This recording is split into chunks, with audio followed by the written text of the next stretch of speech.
Welcome back to the show. I'm your nerdy host, Annie. And I'm Sean. Thanks for joining me. I appreciate it, Sean.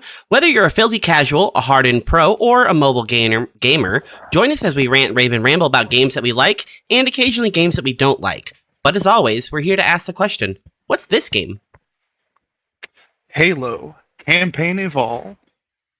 And indeed, it was evolved. For better or for worse, the Campaign Evolved is the second time the first Halo game has been remade. The first time was a remaster, and this time is a full from-the-ground-up remake using legacy code and assets and stuff like that built on Unreal Engine, which is the first time for the Halo franchise, and it seems to be getting negative opinions just based on the fact that it's on Unreal Engine.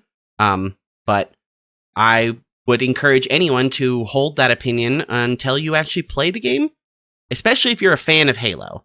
But seems more and more recently, the meme that nobody hates Halo more than Halo fans is true. Because I see posts and discourse and videos and commentary about how much people just hate this. And my friend Sean here and I were talking before the show, and he put it very aptly. For every one thing that I can find to gripe or complain or distaste about this remake, there are 5, 6, or even 7 things that I can be like, oh yeah, but they did this right, so that's good.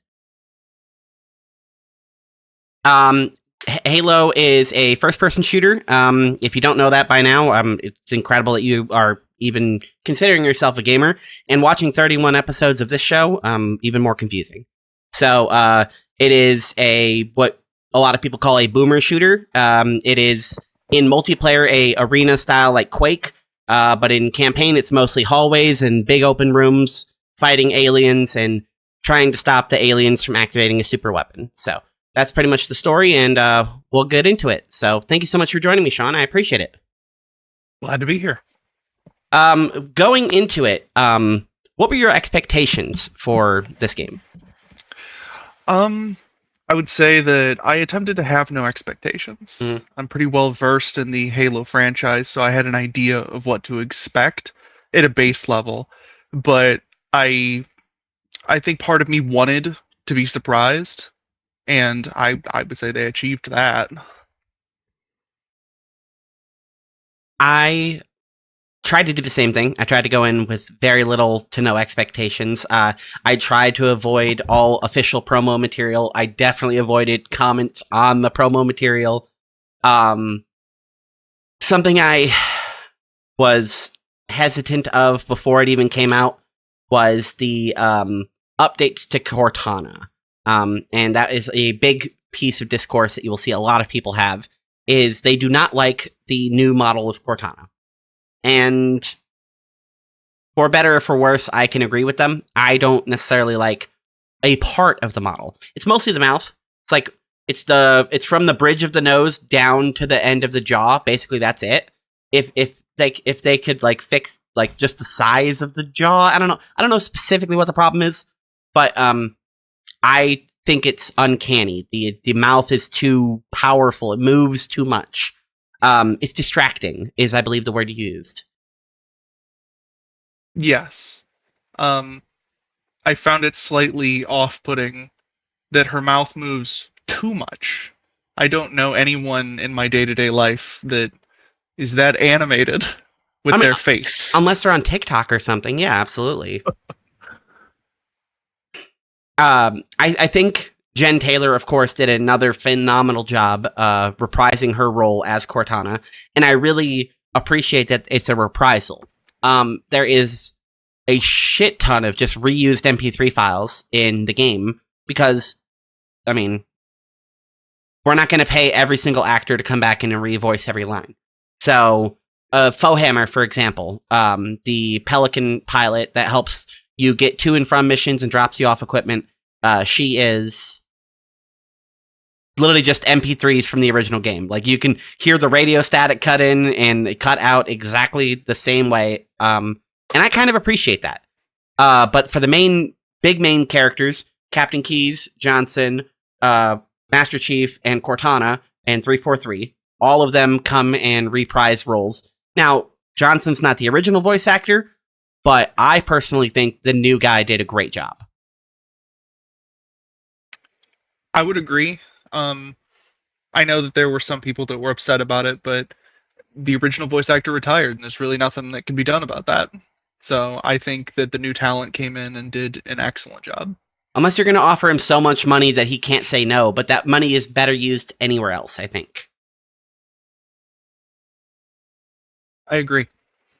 I think I could agree that it's weird that his face is so different. It feels like he is he feels like he's younger and like somehow like fatter and flatter than the old Johnson. The old Johnson was very rugged and, you know, like you could tell he was, you know, like a military guy. The new Johnson, though, he seems like, I think it's maybe the stash, but it seems like he could be like a porno actor. Maybe that's just my opinion. I mean, the mustache is pretty impressive. The thing with Johnson is that they have done they've done a new model for him every single game, and some are better than others.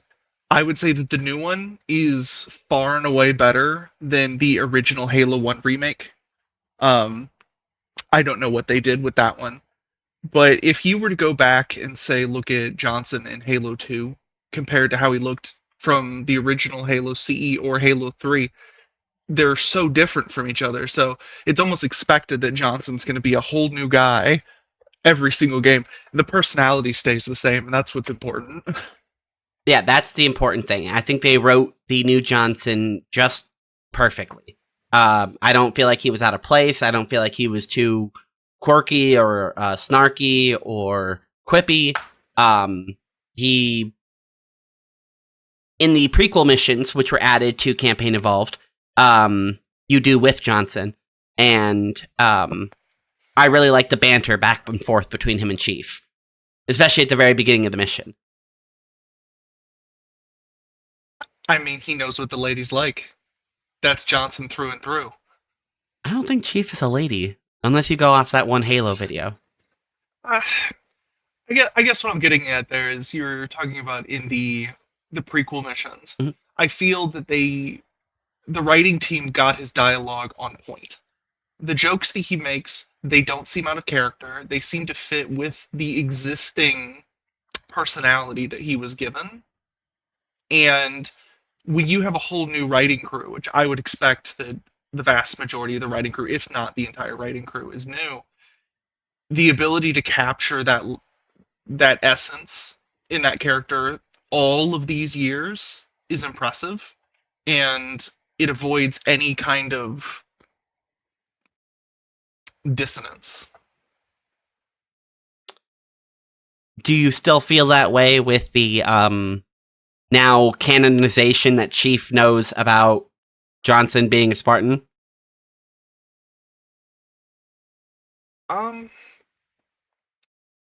would say that Chief is 99% of the time a professional.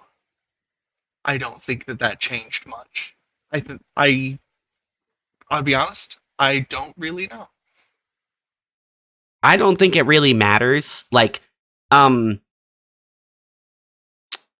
you could, in my opinion, say that you're annoyed with it because it brings into question into the lore that didn't really need to be there. Like, why this, why that, why, you know, why wasn't it shown before? Why don't we have knowledge of it now? Why are you just adding it in? It doesn't really ruin anything. It doesn't break continuity, in my opinion. It's just, in the mission itself, they don't even talk about it. He's just wearing a set of armor that is, like, secret, you know? So, it's not even blatantly displayed to you, the player. So, if you don't know that, you still don't know that.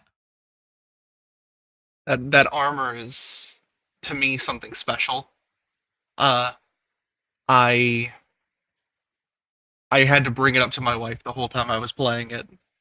That armor having details that not only does he have the stanchion rifle in the mission, that the armor has the little pod on his shoulder, Mhm. which is present on the Marines that use the stanchion rifle in Halo Mhm. Wars. I thought that those details were something special in those bonus missions. I feel like they did a lot of that, where they had a lot of special attention to detail. There's a lot of people that worked on this game that either just do a really good job at what they're told, or they have been playing Halo for 20 years. Yes. And I think whenever you have a community, no matter how vocal people may be about negative opinions one way or another about the game, the we've still been here this whole time and we have long memories. It's it's the whole reason that I think people get is emotional about it, is they want it to be this thing that they've enjoyed for all these years, and the people that made it, you can tell that they knew what they were doing. There are details that make it impossible for them not to have known what they were doing.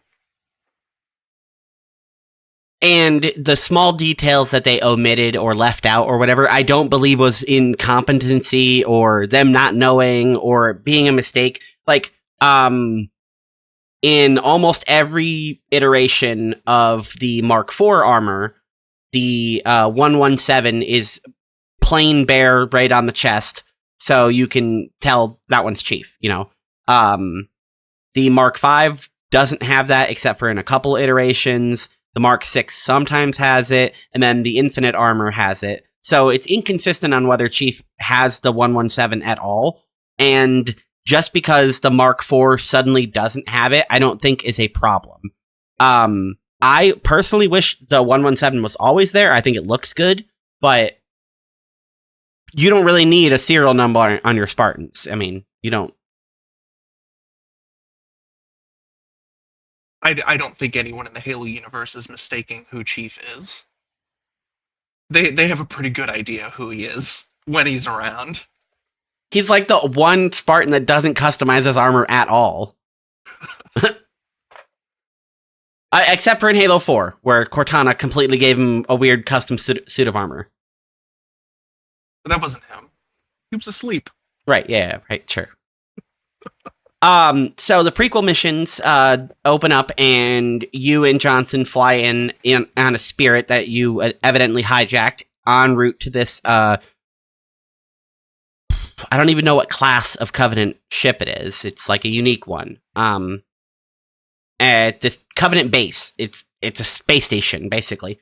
You fly out there, and your mission, very simply, is to go to the bridge, steal the nav data, and try to find out the coordinates of the Covenant homeworld. Which at this point in the story, they have no idea that the Covenant homeworld is a planet-sized ship. Well, moon-sized ship. So that's the whole point, is you go break in and you're stealing the data on High Charity. Yes. What do you think of the plot of that? I think it's underwhelming, but it didn't have to be a crazy plot or anything like that. In my opinion, I think that it opens doors for future expanded universe content. That the program that was being done on that ship, and I have its name here, it is the Triumph of Tolerance. Mhm. It was a simple agricultural support ship that was converted into a lab. I think that so it's a ship for like growing and shit. Yeah, which is why Chief comments that it's for hydroponics. Yeah.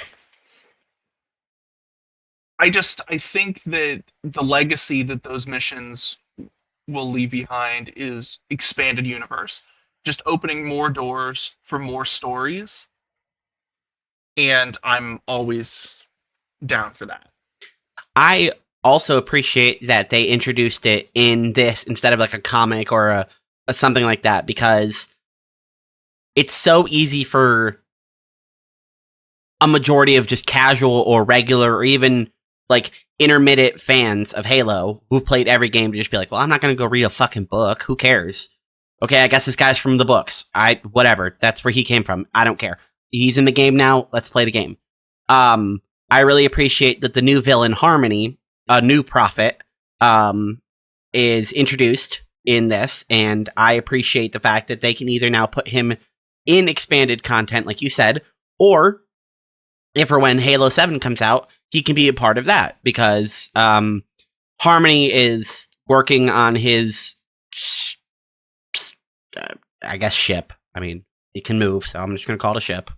On his ship, to like bioengineer Covenant super soldiers to mimic and mirror the progress and prowess of the Spartan program. Because they're getting their ass kicked by Spartans, and they're like, damn, I don't like that. Although they don't specifically say that's why he's doing it. That's my assumption. It's what it seemed was going on. Specifically, whenever you go through the biolab on the ship, if you look, you will see what looks like elites who have taken their design. They have taken their like design cues from Halo 4 and 5, and where the Sangheili are a lot beefier and muscular. Yes, especially because once Halo Infinite came out, it was such a right turn back to the original elite design, like aesthetics.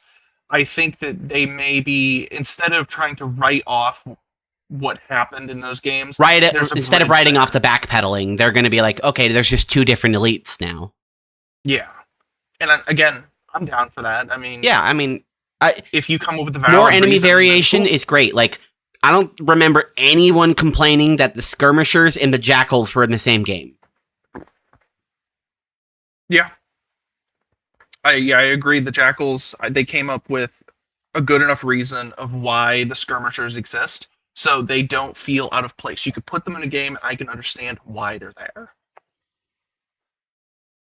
Halo, in my opinion, has always been great for its enemy variety. The enemies are simple but diverse, and they are really good because when they work together, they are a threat. Any one enemy by itself is negligible. Even an ultra elite, the highest tier with the highest shields and invisibility running at you is like not that big of a deal if it's the only guy you're dealing with.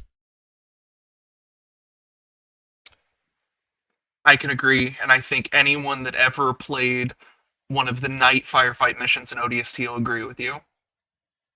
Yeah, it's especially because of the freaking engineers. But so to just run down them, you got the grunts, which are the little front-facing, the footmen, the cannon fodder, basically. They are easily scared, easily moved, easily killed.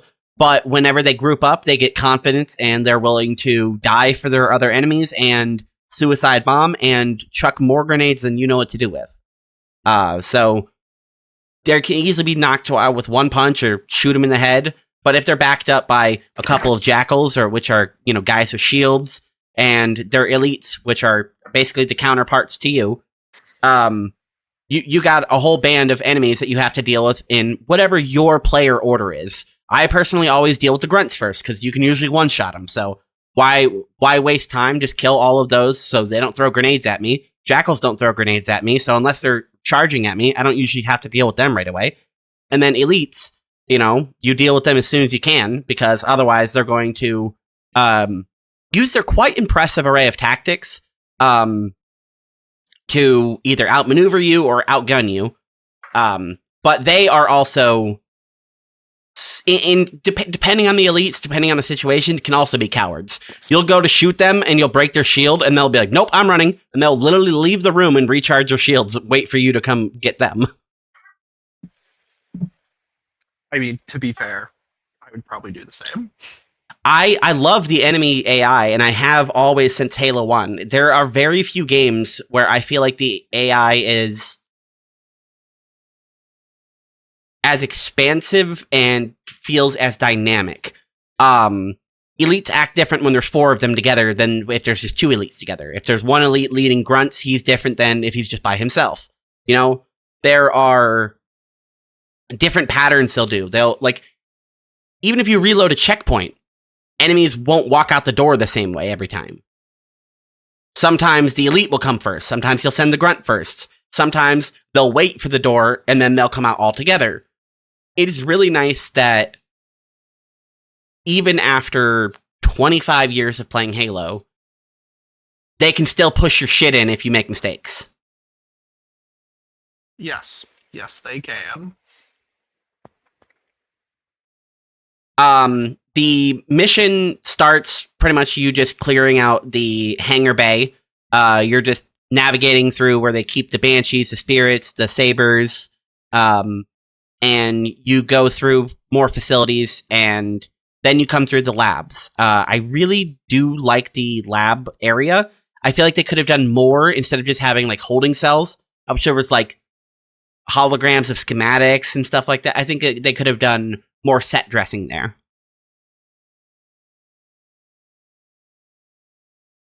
Yeah, I think because what comes later, and we'll get to that, is why this was much more sparse. Is because there's a lot more to the ship. A whole lot more.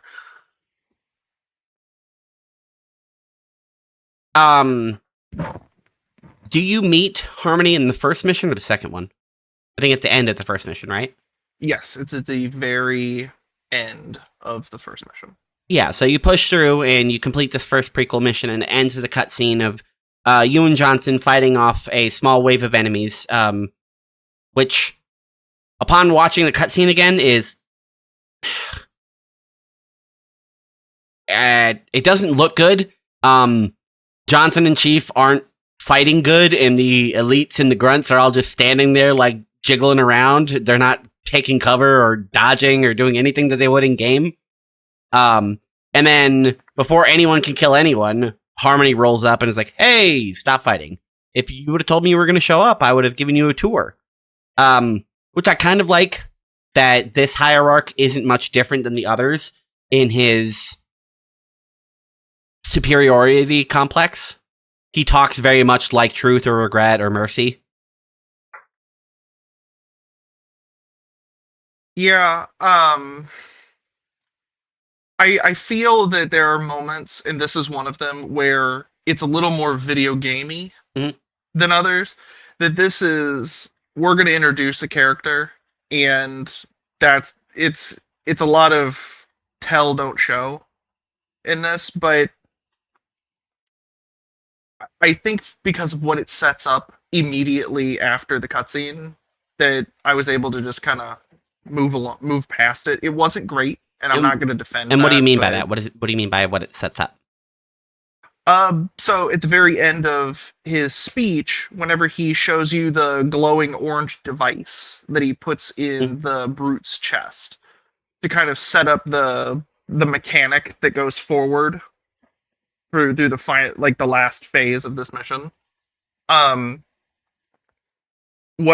What I got out of that, and what my brain was focusing on, less than things that were, I guess, jank in the cutscene, was this is a hierarch who's trying to handle the brute situation.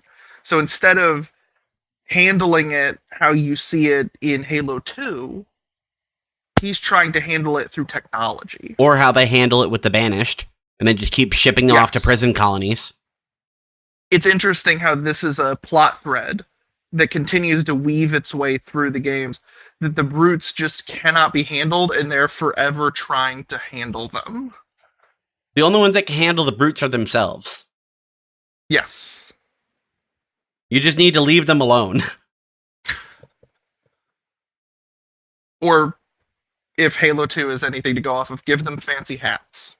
They did calm down quite a bit with their fancy hats for a bit.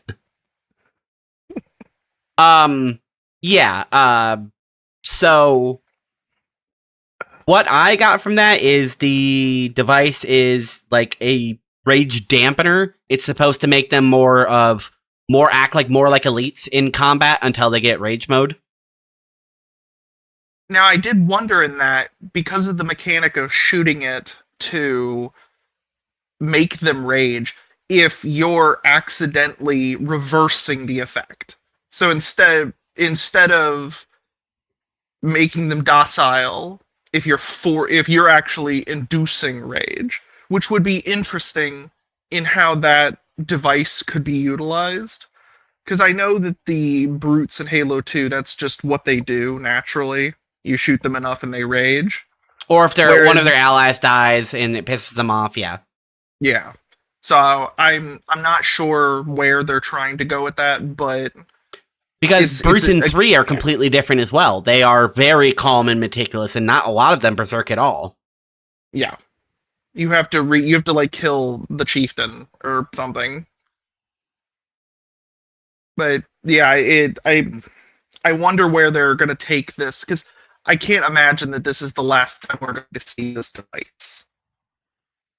If it is, then they completely dropped the ball and then shot themselves in the foot while picking it up.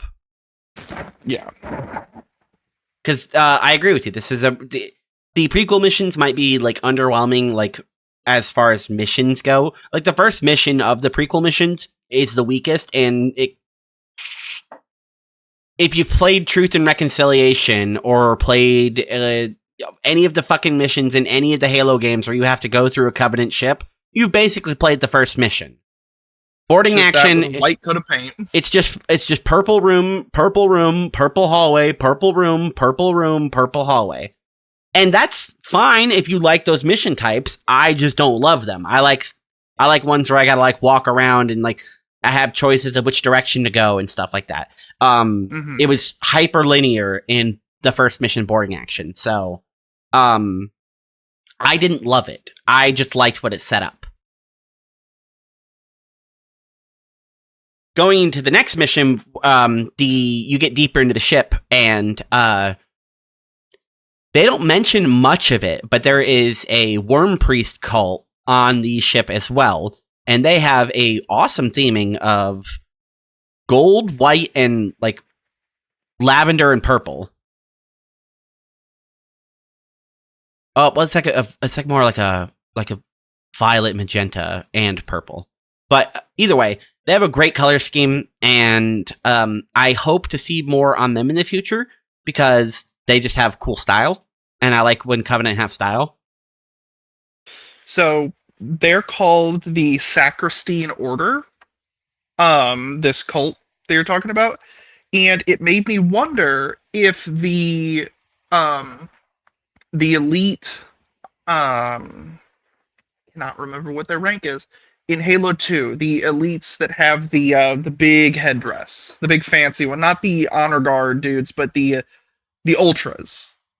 Mm-hmm. Their armor is the same color. It's distinct that they have white armor, and it makes me wonder if they're part of this Sacristine Order where they're just the even more religious Covenant. Either way, I like seeing sub-factions of the Covenant. I like learning more about their society, because it's not all just military and it's not all just religion. It's mostly that, but within any religion, you're going to have sects, and I agree. I think that the introduction of the Banished was one of the finest breaths of fresh air that the Halo franchise got. So yeah, the Banished I only have hopes for the Sacristine Order to be something similar to going forward. I liked the Storm Covenant too. Yeah, there's a lot of good factions in Halo. So it's time for another one to be introduced that is sort of adjacent but with their own thing in mind. Because it seems like they're working with the greater Covenant, like the Puritans, because at this point they haven't been disbanded or split in any way, really. They're still just one uniform Covenant. The Banished hasn't split them up at all, and the Storm Covenant hasn't split with Jewel yet. So, yeah. it would be cool to see another piece of the fragmenting. As you go through the next mission, you pick up some UNSC comms, and you say, fuck it, I mean, we're not just gonna leave them behind. So you go to rescue these UNSC, like, comm transponder location things. Turns out some Marines and an ODST. The ODST is named Williams, and everybody hates her, apparently. And I don't really blame him, I just don't hate her. She's just a cunt. Like, I get it's easy to hate cunts, and especially if you don't... If you judge people based on their physical appearances, and you hate her because she's ugly, I guess I also get that. But, I don't know, she's just like a regular Marine. Like, if she would have been a dude, nobody would have had a problem with that. No, nobody. I don't think. I think the biggest problem with her is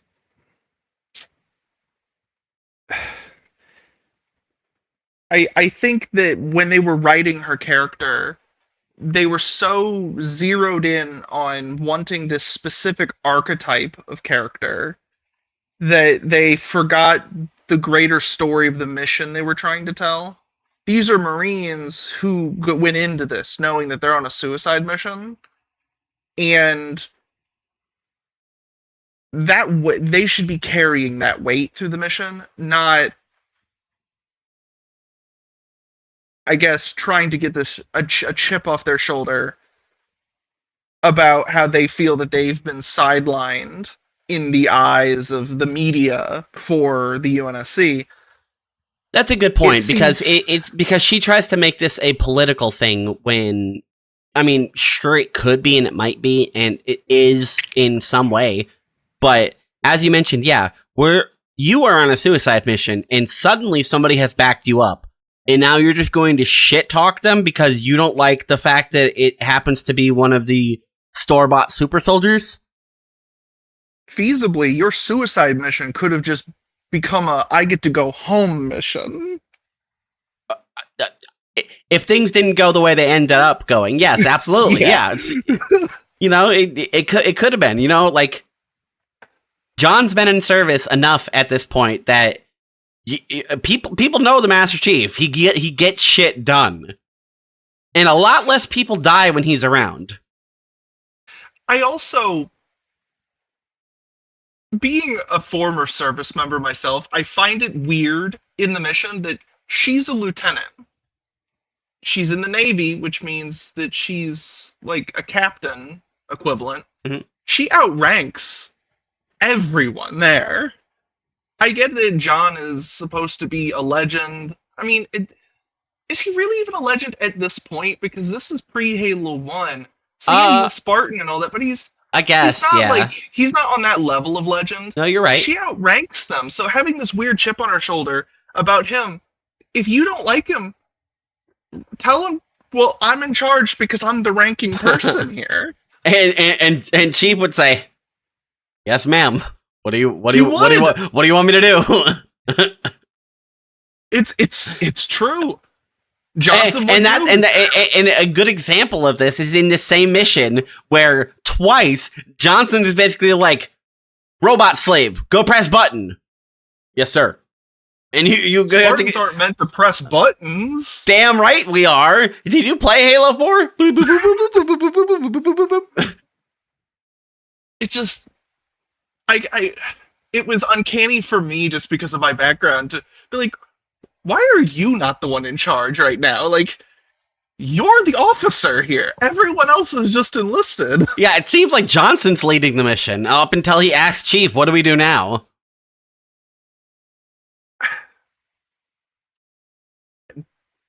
I put this one on the writing crew just not knowing those nuances, and that's fine.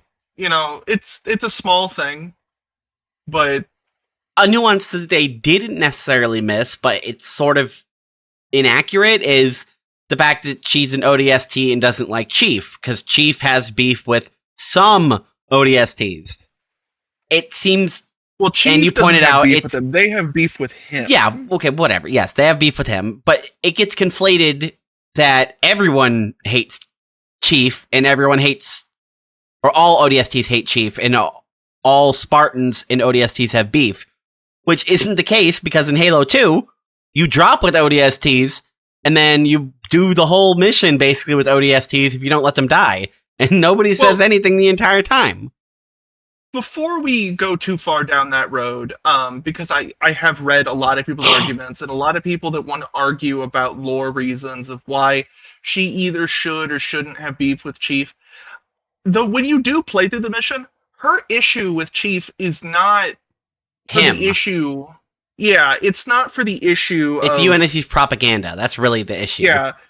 Yeah, that's her whole deal, and I think that it doesn't help her at all. That her whole deal is we used to be the badasses, but now we're not the badasses anymore. It's like, no, you're an ODST. You are still very much a badass. Like, you are the badass face of the UNSC. The Spartans, they do yeah, they're kind of put out there, but that's kind of a UNSC saving its own face so they don't have to admit why they made the Spartans. Yes, they need the propaganda because if anyone asks too many questions, they'll have to answer questions. Yeah, so I feel like some of the complaints that it seems are going around about her specifically might be a little misplaced because you can't cite lore when the mission makes it very clear why she has an issue with him. And she does not cool, but warm up to him as the mission goes on. I agree with you, but alongside him. But by the end of our tenure with her, I was like, I don't dislike her. Like, she could relax a little bit, you know? Like, maybe if this wasn't a suicide mission, and maybe if she had sex this month, she'd be, like, more chill, you know?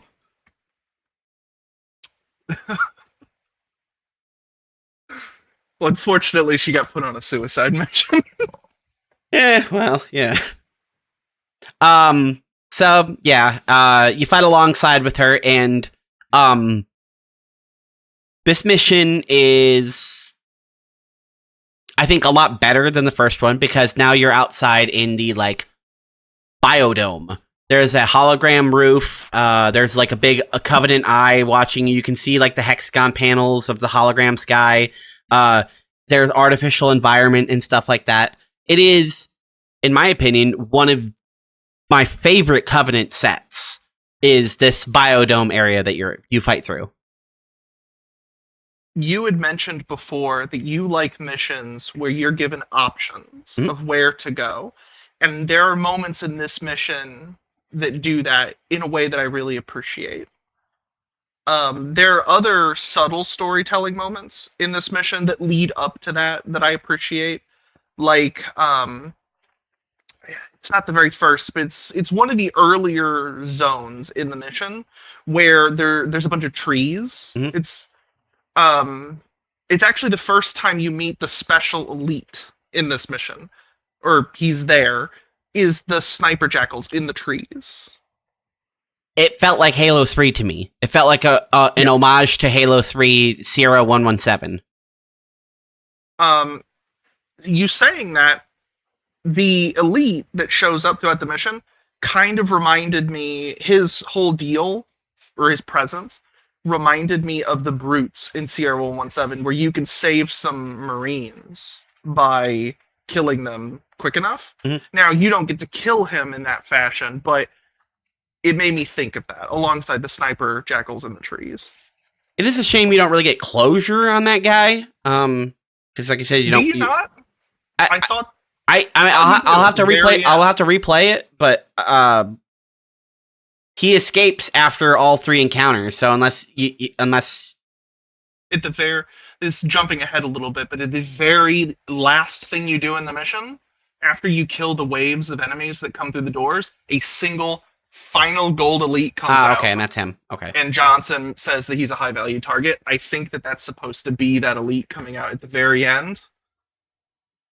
But that's just a theory. I would hope so, because it's annoying, because he specifically was high value because not only is he a gold ultra, which whatever rank that is. I think it's a general. General, yeah. But he didn't really have the general. Oh, he kind of had the general helmet. I'll be honest, I didn't look at him enough. I needed to make sure I shot him. Yeah, either way, he's a gold elite, which is above ultras. And he is apparently the one that slaughtered most of Williams' crew. So when you meet her, it's her and 3 other dudes, and you can save some more people that came. Or no, you can save some other Marines that were kidnapped and taken to the station for experimentation or whatever. So you can save quite a few Marines from this place. But it's good if you do get revenge, because that's the guy who killed Williams' crew. So, it's nice to get that bit of closure on it. The third mission is a little bit more of the same from the second mission. You're just fighting through more and more of the facility. There's more gold segments. All of them look fantastic. You split up with Williams. You and Johnson go to the bridge to get the info, and she goes to the hangar to secure a ride. You get the data.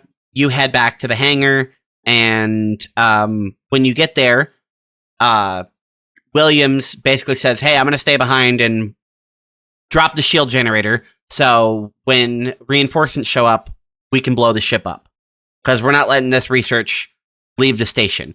Whatever dude can escape with, I guess he gets to take, but we're blowing this shit up." See, whenever you meet back up with him, that's another one of those moments that's a little uncanny, because it's really becoming a suicide mission at this point.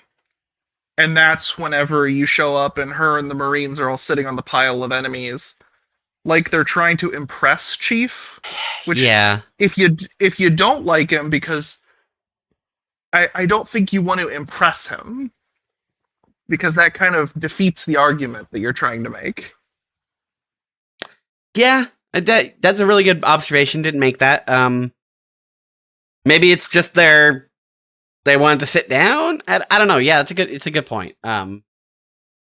It seems like a big gesture for very little. Yeah. They do sort of compliment Williams that like, great that she was able to hold out, because it sounds like she's not able to, might not be able to. And then it sounds like they turn the tide and end up overcoming the holdout, which is great. It just, like you said, why are they trying to show off after it? Maybe it's just their ego. It just seems like that's part of her character, showing off. Fair. I mean, I bet when she was doing like an orbital drop, she would be one that's like, okay, so we need to drop close to the temple, and she's like, inside the temple through the glass roof. Got it.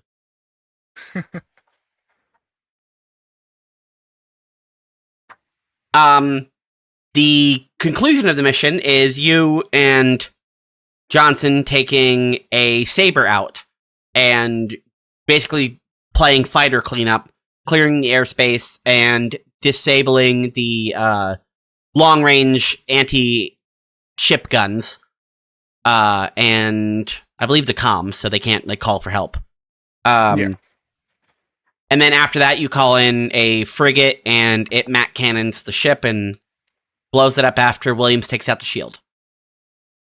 Which concludes the 3 prequel missions. Don't forget, Harmony gets away. Right, yeah, I alluded to that, but yeah, he gets away in some sort of little shuttle or something like that, and nobody really goes after him because, A, he's too far away already. It's not like you... He has distance on you, and you can't go faster than his ship, so it's mathematically impossible for you to catch up to him, so nobody even goes after him. Um, I would be like I said, I would be interested to see what becomes of this character because they set up a cool Covenant geneticist. I like that. What were your overall opinions on the prequel mission? I felt that they alluded to, but there was a lot of nods towards the history of Halo in little bits and pieces they put throughout the missions. So they, because for the people that knew those things, they would recognize that and it would feel good. Um, I feel that it was nice to see the banter between Chief and Johnson, getting a little bit more on their friendship because their friendship is ever present throughout the franchise. So getting to see that wasn't just something new Mm. in the original trilogy. Um, I would say that the missions weren't perfect. They're, as you said in the first mission, it is very samey to any time that you've ever been in a Covenant ship. It's not the highlight of any campaign. I think that of all of the missions, the second one probably had the most for me in it. I enjoyed it more. I enjoyed it the most. The third mission was more of the same from the first mission, Mm-hmm. and honestly, I thought that the space part at the end was a little bland. Yeah, I when you have to stop the ships from trying to ram into the frigate, I did like that part. I wish that there was more. Honestly, I wish they spawned the ships a little bit further away because for me it was almost impossible to make it so none of them hit it. Was that an They achievement? just kind of no, it wasn't. It Oh, was okay. just Point of pride. I don't know. Yeah, it was a point of pride, but yeah, I thought it was a little bland. I thought that was the Um, best part of the space combat because if you've played the Reach part where you fly the whatever the fuck Saber. is it a saber? Yeah, it's a saber. Okay, yeah, when you fly the saber out there and what was the Covenant ship called? Where's in what? The one that you take out there in that mission. In the prequel mission, what is that purple ship that you take out there? This little bug looking one. The Seraph. The Seraph. Okay, yeah, okay. That's the one I was forgetting. Oh yeah, so in Halo Reach, when you take the saber out, it is almost identical to the feel and flow of the one in the remake, the prequel mission, when you're flying the Seraph. All you're doing is just killing enemy ships for a preset amount of time until something happens and you get your next objective, kill that, and then a cutscene happens. And then the second part of the mission is just another little holdout. I liked that they mixed it up and they had the ship suicide bombing. It wasn't that hard. Maybe it should have been harder because I felt like it was just a drag. I was like, okay, cool. They sent like 3 or 4 waves. All right, it's done, right? Right? And I felt like it overstayed its welcome. Even though it was very welcome, I was like, okay, we're done here. Yeah, I can agree. Yeah, it overstayed its welcome a little bit. I think that since I've played it on on the various difficulties, I think that they could have added more whenever you increased difficulty, like maybe adding some spirits Mhm. or something flying out in space. I don't know. That's just my personal take on it, though. I mean, Space it was spirits are always fine. weird though, because spirits aren't really like rated for space. Like typically, they have specifically space phantoms, and they're not used that often. It's just confusing to me. Yeah, it's just me how I guess I would improve it. I like you. I'm happy that the mission's there. Mhm. I'm not gonna be upset that the space mission is there. I just think that there could have been a little bit more going on. Like how in the mission you have the wreckage of all of the UNSC ships, and it seems to only be there to be a hindrance whenever you're trying to take out the space banshees. I feel that I don't know, just a little bit more, and it would have been perfect. To compare it to another space segment in Halo 4, where you're flying, that one's not a saber, I don't know what that one's called. You're flying that little fucking thing through the Didact ship. Huh? No. It's a broadsword. Broadsword, not the longsword. Yep. Yeah, so you're flying the broadsword through there, and it's like a speed gauntlet and a reaction timing thing. It would have been, in my opinion, a little bit more exciting if you had to do that in the space mission. Like, chase the Prophet, and, you know, like, okay, now we didn't catch him, okay? And you have to fly through debris fields to try to catch him. I don't know. They could have added more in the space segment if they're going to force you to do a space segment, instead of just kill enemies. I had a thought. One of my favorite space moments in Halo is in Halo Reach, and it's not while you're fighting around the anchor. It's whenever you're going on the Covenant ship.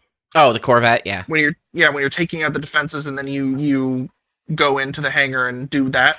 That would have been interesting if they had split it so you had a space section on either end of you getting on to the Covenant ship, instead of just starting the mission on the ship, clearing it out, and then letting Johnson out. Right, because, like, how did you guys get the Spirit? Yep. But, you know, this is someone who didn't make the game. I can come up with anything, and of course, yeah, it's easy. It doesn't cost anybody anything. Yeah. The last question I think for the prequel missions is, how do you feel about them having, I guess, technically backported weapons? Like the needle rifle? So the missions take place about a year before Halo 1, so it makes sense that the needle rifle would be there. It was in Reach, which means it was in service. So I'm fine with it being there. What about the brute plasma rifle? See, I don't know the lore on when that would have even been in service. I know it was in Halo 2, so I have to assume that if the brutes were fighting for the Covenant before that, well, I've read enough of the books to know they were, that the brute plasma rifle would have been there. So I guess I don't really have a problem with it being there, because it's only there when the brutes are there. So, and if the brutes are there, the Spiker's there. So now, to kind of add on that, I really enjoyed how much UNSC weapons were there. You could really feel that this ship is R&D, because they have human technology that they're obviously testing. So, do you like the battle rifle being there then? Yeah. I have never loved the battle rifle. It's always been fine, you know? That's not true. Hold on. I really like Halo 4's battle rifle. Halo 4's battle rifle is fucking awesome. I will say that. So, the second I got the chance, I basically threw that thing on the floor, and I'm like, God damn, get rid of this thing. It doesn't feel good to fight Covenant, in my opinion. It's great against Flood. It's really good against players. I never once in the entirety of Campaign Evolved chose the battle rifle over other options. The needle rifle exists, so the battle rifle doesn't need to be in my hands. It's obsolete, yeah. Yeah. The needle rifle is just superior, and you get enough ammo throughout the mission that I didn't need it.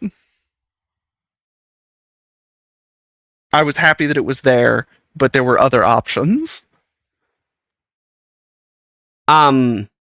the Magnum, I think, is...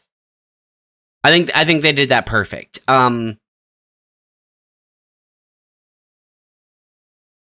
saw a comment or two about how they thought it was under-damaged. It was like a week.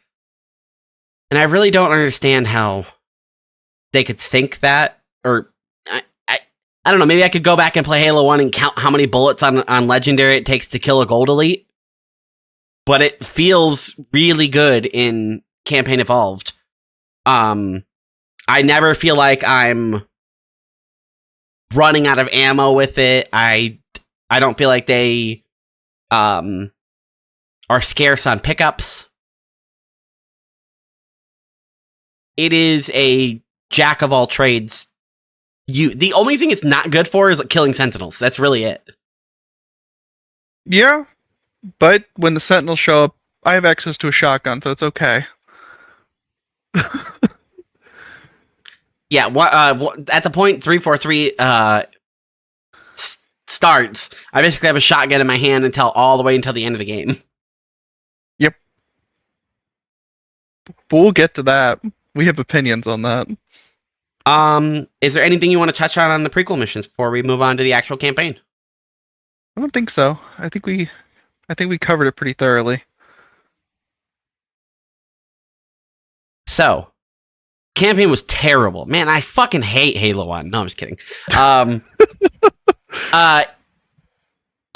Before I get all the way into it, I will say I am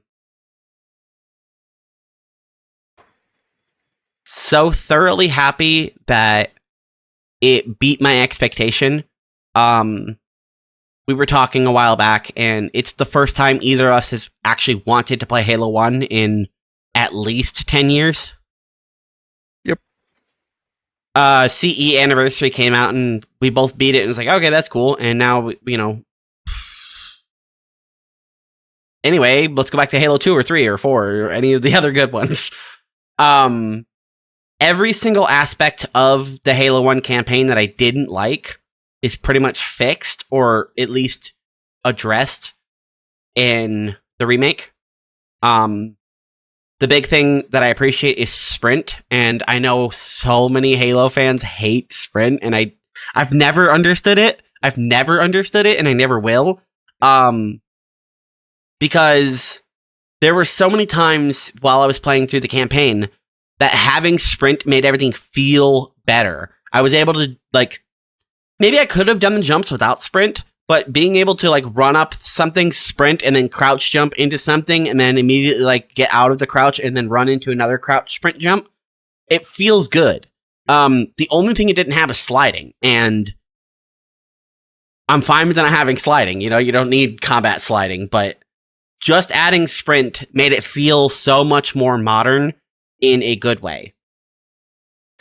I think an argument people have for sprint in Halo, or I guess against sprint in Halo, is that they expect that when sprint gets introduced, that they're just going to artificially make missions larger to compensate.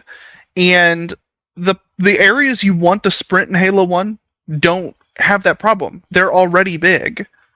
Mm-hmm. If I want to get across, if I don't have a Warthog for some reason on, say, the mission Halo, I could get around on foot, and that's great. Say I'm playing co-op with my friend and they just abandon me. I'm not suddenly crawling across the map. Yeah, begging that you had one more grenade for another grenade jump. Yeah. Yeah. Or Silent Cartographer. Honestly, with Sprint, Silent Cartographer is fun to just sprint the entire mission. Yeah, you don't even need the hog. No. It's nice to have. There's, of opinions on certain aspects of the hog as well, but I think that Sprint didn't detract from the campaign the way people... I've seen opinions go around about how sprint is affecting Halo. I don't think that the Campaign Evolved has that problem because of just the nature of how the Halo 1 campaign was constructed.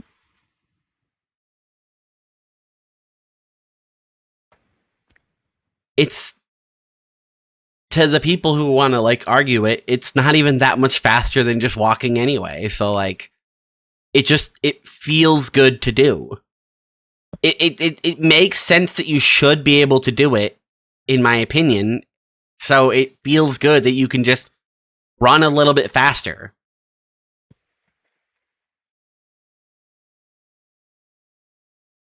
I can't come up with any good reasons in this particular instance why, like, maybe in the multiplayer maps, if all the multiplayer maps had come back and, you know, they brought back, like, fucking Rat Trap, and you're able to sprint in that map, that would suck, you know? Because then you'd be getting around 4 corners before the other enemy respawned or whatever. I could get it, you know? But you could just disable it for multiplayer. In campaign, you also have the option to just disable it if you don't like it with the skull. You know, and I know that I've heard the argument that it should have been the other way. They should have made it so sprinting is a skull. Go play Halo 1 again, man. It's so slow. So slow. And, you know, what we were just discussing about how it's the first time that we've played Halo 1 in so long, and because we wanted to, I think that's a testament to it, that Halo 1 had certain aspects of it that felt dated, and just adding sprint, if so many other things had been left out of it, just adding sprint made it feel that much better. Obviously, there are lots of other things that made it feel even better, but sprint alone, like SmartLink. I really love SmartLink. Mm-hmm. Every weapon having SmartLink is... You could argue it's a lore thing, but that wasn't invented until this model of Spartan helmets. It's like... You're right. I mean... Can I still have... You're right. Can I still have SmartLink anyway, please? You can't make that argument, though, because the Magnum... What, because it just magically had a sight? Yeah. Yeah. Well, the rocket launcher has a sight, too. Why does the rocket launcher have a sight? Lore be damned. I mean, I'm not worried about SmartLink in the lore if you were already giving weapons scopes that didn't actually have sights in the first game. It's a pointless argument. And again, it's unlike sprint, it's one of those things that if you really just don't want it, you don't even need a skull to disable it. Just don't use it. Just map that to down on the D-pad and don't press that. Yeah, it's fine. If that was my biggest argument of the entire game, though, then it's a testament to the game itself being great, that if SmartLink or sprinting is your biggest complaint, obviously it's not some people's biggest complaint, but you know, we'll get to those things when they come. I think you take one of these criticisms and they're valid, and you take another one and it's also valid. But you keep taking them, and you're going to realize that you have a basket full of things that you don't really like. And why are you holding it? You're the one that picked all those. Yeah.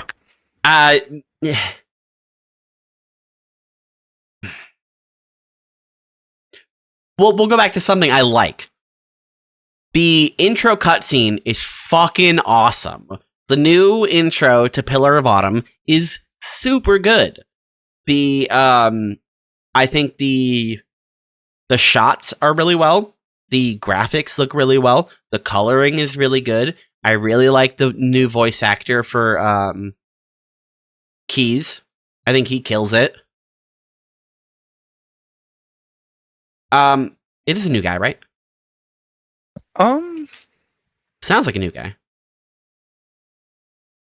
But maybe he's just older. That makes sense. Yeah, I mean, Steve Downs, his voice has changed as he's gotten older. Mm-hmm.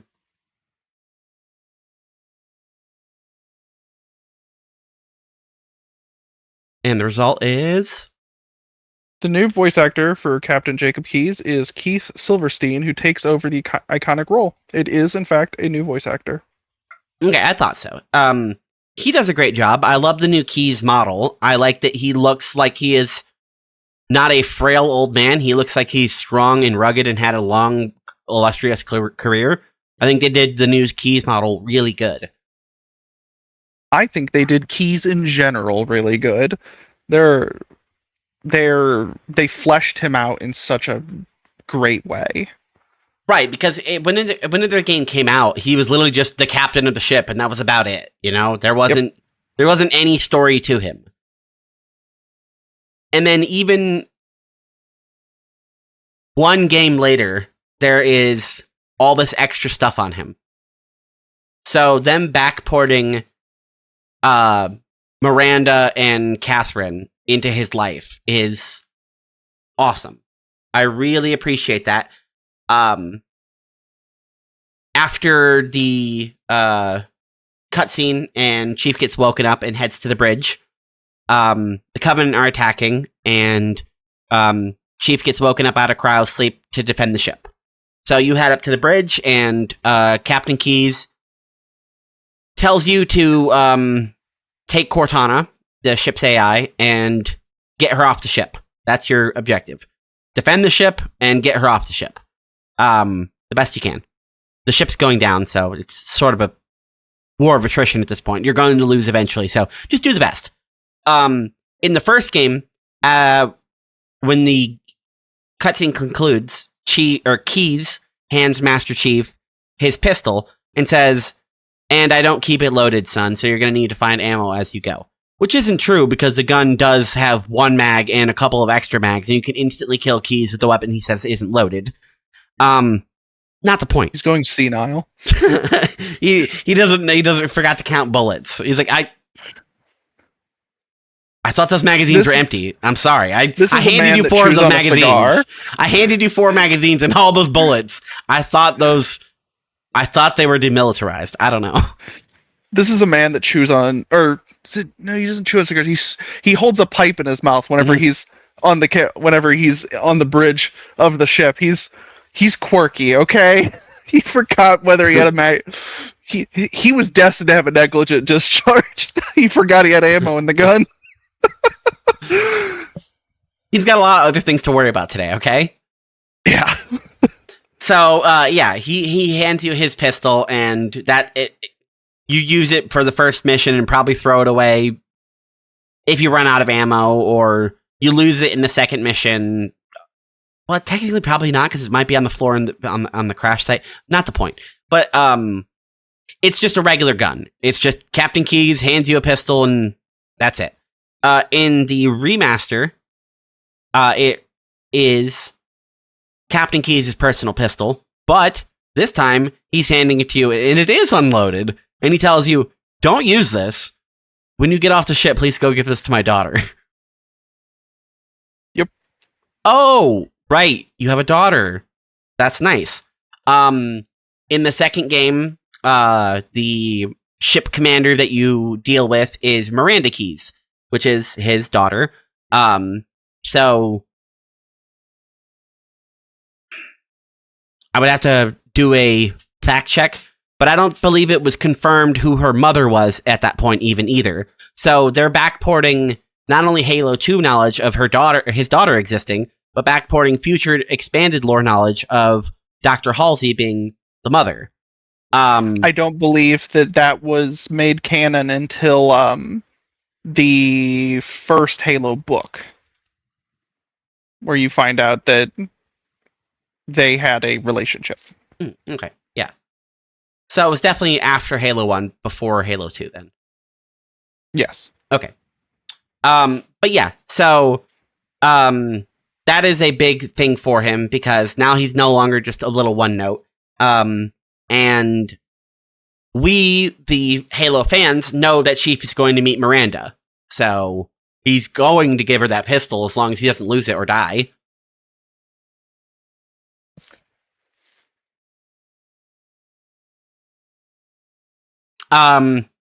The mission starts and plays pretty much the exact same. You run to the bridge, you get the gun, and then you fight your way through to some life pods so you can get off the ship. I can't point out exactly what they changed in this mission, but it feels shorter. It feels easier to navigate.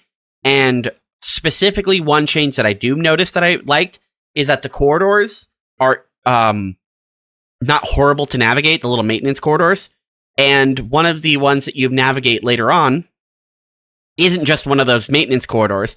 It was, but it got blown open into a hole into 3 other rooms where there was an elevator shaft. The elevators are crashed and destroyed. You can climb over those and go into another room, which is a reinterpretation of that part in the original Pillar of Autumn, where you're going through the maintenance shafts and you can go off into a little separate room where there's like some grunts and some ammo and stuff. I really like their like remix interpretations of these rooms. I agree that the maintenance tunnels don't seem to be as big of a part of the mission, which is something I really didn't enjoy about the original game, especially since in the original game you had limited time with your flashlight before you had to recharge. Oh, yeah. Talk about quality of life update. Chief has a little nuclear reactor on his back. His flashlight shouldn't run out. It's infinite. Yeah. Unless the light bulb burns out, it's infinite. Also, just things I appreciate, small details with the flashlight, that it actually comes from his helmet, so it shines on your hands. Mm-hmm. It's a little detail that wasn't in the original showing of the game. Whenever they were doing presentations, so I just appreciate that someone along the way said that just doesn't make any sense. I would have appreciated it if the guns that had flashlights, you used the flashlight on the gun instead of your helmet, but it would have just, it does just make sense. I've got a face helmet light. I'm just going to use that. Yeah. Chief would always use what's on his helmet. It would be awkward for him to have to remember that this specific gun that I have for the next 2 seconds has a flashlight on it. Yeah. Unless it's smart linked and it's interfaced with it. I mean, I would assume it would, but not the point. Yeah. The flash, he's like, on a lot of the models of Chief, he either has 2 or 4 lights on his helmet that are for his flashlight. So he's got plenty of light coming off that thing. It's fine. One thing I will always find a little silly about the first mission in Halo is that as soon as you start heading towards the bridge, this Marine takes it upon himself that he's going to guide you to the bridge. And like, dude, you have much more important things you could be doing right now than leading the armored super soldier to the bridge. He could find his way. He doesn't need your protection. I'm glad you brought that up because it reminded me that the mission has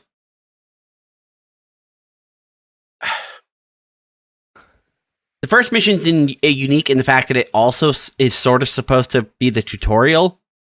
Like the first 3 or 4 minutes of it are the tutorial.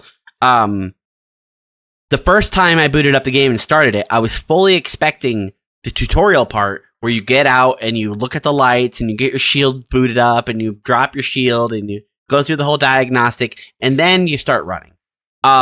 Immediately the game just starts and the guy's like, we gotta get the hell out of here. And we start going. And I'm like, okay, maybe they just removed the tutorial. I started another brand new campaign and I went to go get just the skulls in that mission and they started it up and did the tutorial. Both or every single time I've done that mission, I have not gotten the Marine that's supposed to escort you to the bridge. It's just something that can happen. I don't know why or when or where it's supposed to trigger, but yeah, the tutorial didn't trigger initially for me. It only triggered the second time, and I've not seen that Marine yet. Because I remember that guy. He's just like a full combat Marine. He's like, all right, Chief, let's go. And he leads you to the bridge and past all the people fighting. It's interesting that you brought up the tutorial in the cryo chamber, because whenever I first booted up the game, I just played through on normal because I wanted that OG power fantasy. Mm-hmm. And it gave me an option to press, because I was playing on controller, it gave me an option to press either one button or the other to either do the tutorial or to skip it. Ah. So I don't know what script in the game chooses that or not, or why you weren't even given the option to choose, but it was only that very first time. Because the second time I played on Legendary, and so I just assumed that it assumed that I knew what I was doing. Joke's on it, but that is, whether it's intentional or not, is a good example of the like unpredictability that I like about Halo. I mentioned it earlier with the enemies, how they'll rarely come out of a room the same way.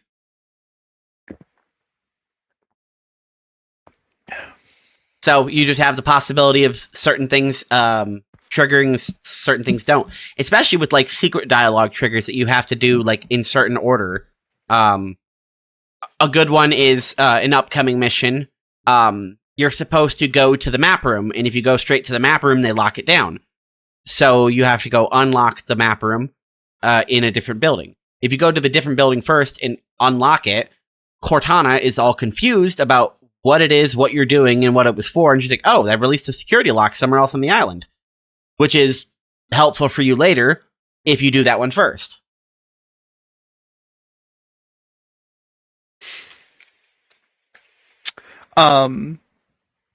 If we are talking about Silent Cartographer, just a little thing that I found out. I don't know if it's a bug in the mission or not, but if you do go to that door before and it locks down, if you happen to kill the sword elite that's in that room, whenever you encounter him, it is actual scripted time. His body will still be on the ground, and so you can take his sword and actually sword kill fight him with his own sword. That's cool. Well, he'll spawn with a new sword, but you could actually sword fight him with his own sword. So I guess the game scripts him as a completely separate elite.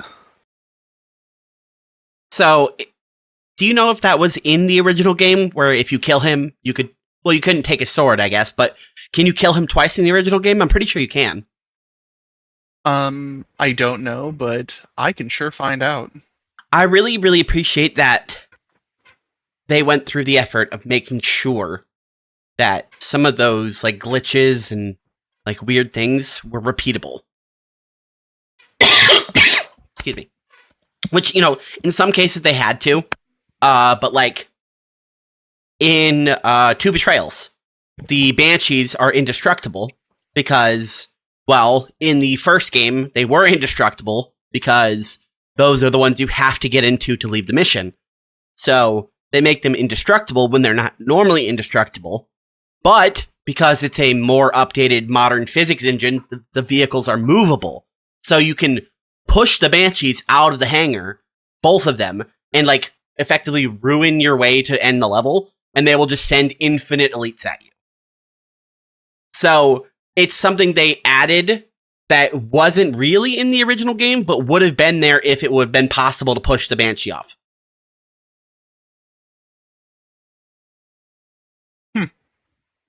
I did not know that.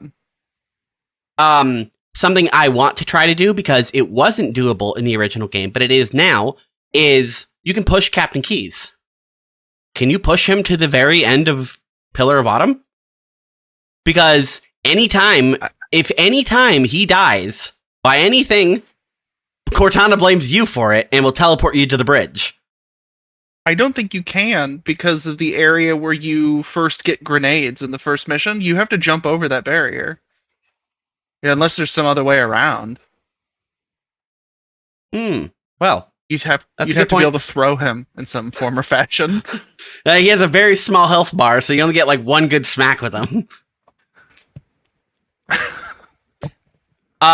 It's funny though, because if anything kills him, Cortana blames you.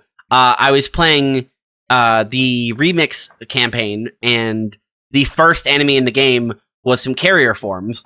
So I just waddled the guy into the bridge. He blew up, and all the little infectors. So I just walked over to the Keyes, and then just bit him. And Cortana's like, "What the hell are you doing?" I'm like, "I didn't do anything."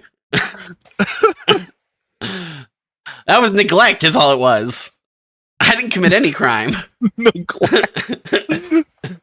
I neglected to kill the flood that were coming into the bridge. I know I was literally just asked to defend the bridge. I failed. I'm not crazy. So they send Invincible Marines after you? I don't think so. You know, we were talking about how it doesn't make sense that Williams in the bonus missions is being the way she is on a suicide mission, that her priorities are misplaced. Having a special group of Marines just off screen in case Chief decides to do something silly, that is a gross misallocation of valuable resources. Especially with how tough those Marines are. Yeah. They glitched for me, and none of them would shoot me, so they all just kept running at me, trying to punch me. And because of the way the Marine melee animation is, like 75% of the time they'd miss. They just go, Chief, die. And then they'd smack you with the rifle, and your entire bones would explode.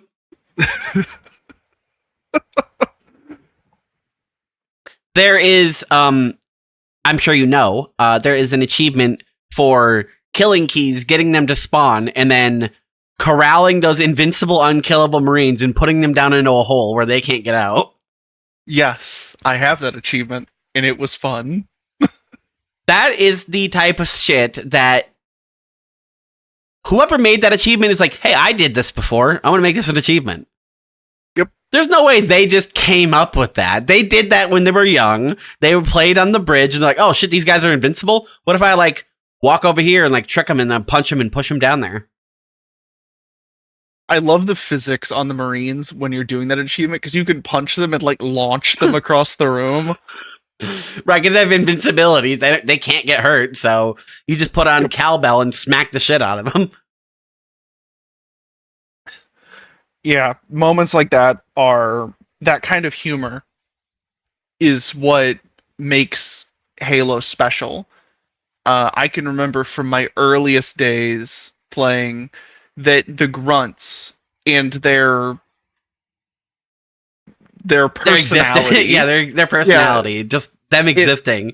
And I love that they, over the years, add on to it, but they never detract from it. Like, yep. The Halo Infinite grunt, even the one on the radio that's like cringe and making like fourth wall references, he's still absolutely perfectly in line for what a grunt would be like. Yeah, the grunt personality, they nailed it right out of the gate. They've never bothered to change it. And it's always been such an important part of the franchise. They're like battle droids in their like goofiness. Yeah. That is apt, yes. A new line that I don't know if is in other games, but in new to Combat Evolved. If you run up on a grunt and scare them enough, they'll be, oh, shit myself. And that's without I would have been your daddy. That's just one of the lines that they can say. So they absolutely nailed the hilarity of the grunts, because you'll throw a grenade and it'll come out of nowhere and they'll just be, why me?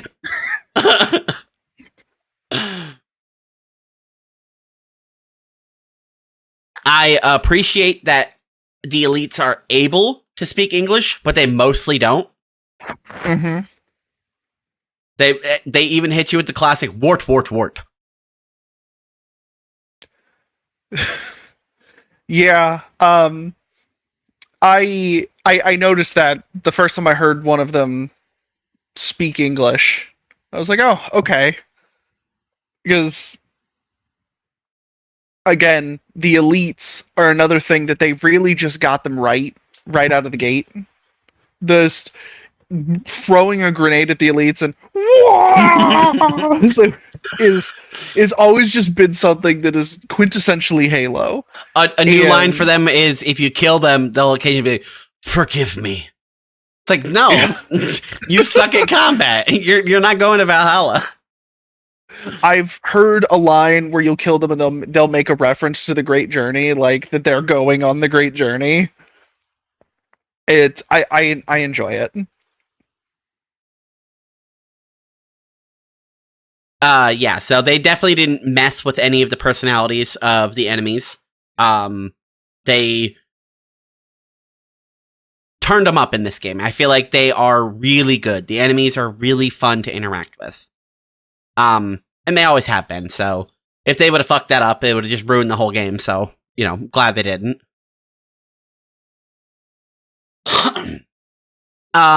So the first mission, mostly just hallway shooting, throwing grenades, sort of a soft tutorial on how the game kind of works, and, like, what power-ups are and stuff. Speaking of which, the power-ups are now, like, actual pickups. So you can pick them up and, like, hold them in your inventory and activate them when you choose to. Which is really cool because you can kind of activate...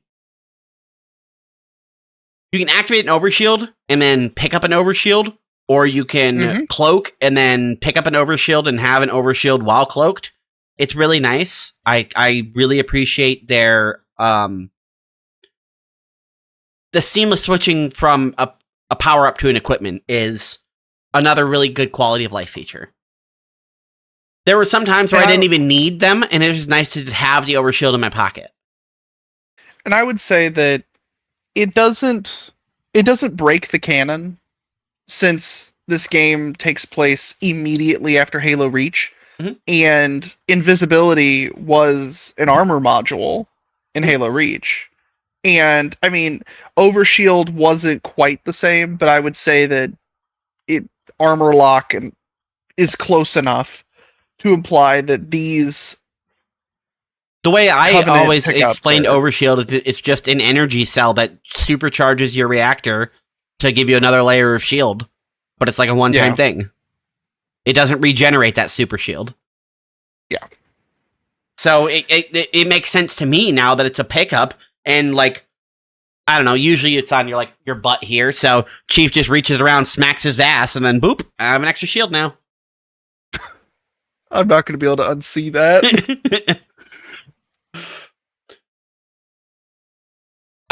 So, once you get to the end, you get on a lifeboat, and you escape from the Pillar Bottom before it is inevitably destroyed by the Covenant. As you're escaping, Cortana gives instructions to the captain on how best to mitigate damage from this engagement. The ship's going down one way or another, but to mitigate it. So he ignores it as he is a hotshot captain and doesn't need no woman to tell him how to pilot his ship. And takes it in manually, which Cortana laments. And, it is a really nice... It's nice to have the freedom to not have to do a one-to-one, where they kind of did in the original. Like, CE Anniversary is almost one-to-one with the cutscenes. And Halo 2 Anniversary is very close, but they're more like cinematic versions of those cutscenes. Whereas, I feel like they did a combo of that for this remake. They did one-to-one as much as they could, but they made it cinematic. So as the Pillar Bottom starts to speed up, the camera kind of like zooms out to show you the scale of how big the Pillar Bottom is compared to the little escape pod.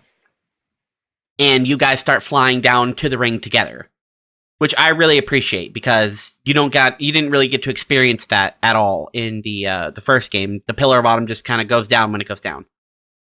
You kind of see it start to go, but not really the same.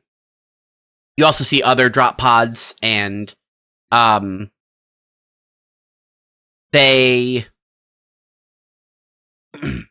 because modern technology, are able to use more resources, and finally confirmed with models and faces that Foehammer is not the drop pod pilot.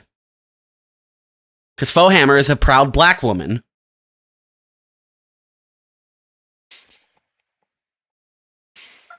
So, yeah. I mean, it's just true. The drop pod woman is not Fohammer. And they made sure that they showed you the drop pod lady's face, but never Fohammer's face. And I'm like, yes! Sweet. I really appreciate the redone cutscenes. There were a few that I watched repeatedly because they were good. This one where they're coming down on Halo, I watched 2 or 3 times just because I wanted to do the intro where Cortana's waking you up.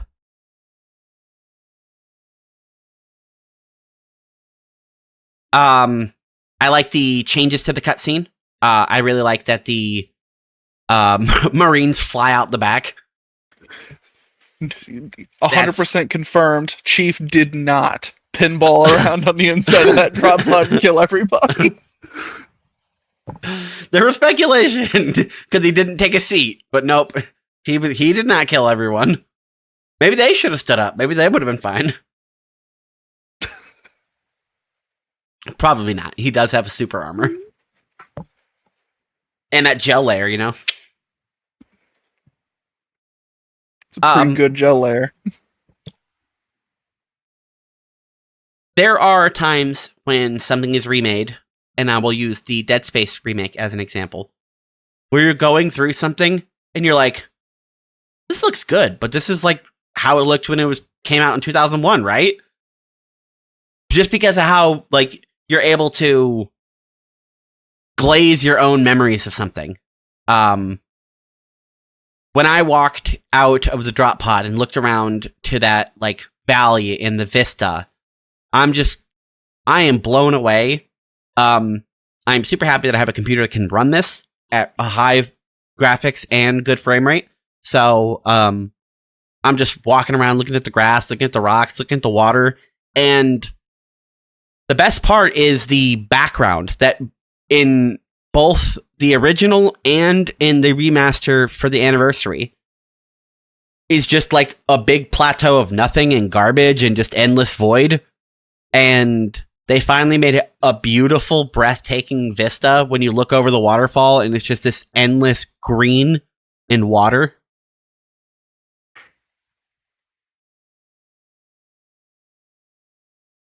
I think nailing the emerging from the drop pod was key, because that is the moment that the entire Halo franchise blossomed and became what it is.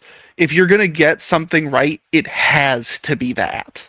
It has to be right there, because I remember specifically that moment in my life for the first time walking out of that drop pod with my friend and having no idea how to use a dual stick controller. And I was like, okay, so how the fuck do I stay looking forward when I'm moving?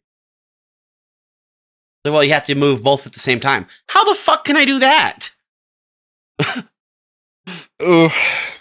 Moving from a pre-analog stick PlayStation 1 controller to being given not one but 2 sticks, there was a lot of staring at the sky while running forward.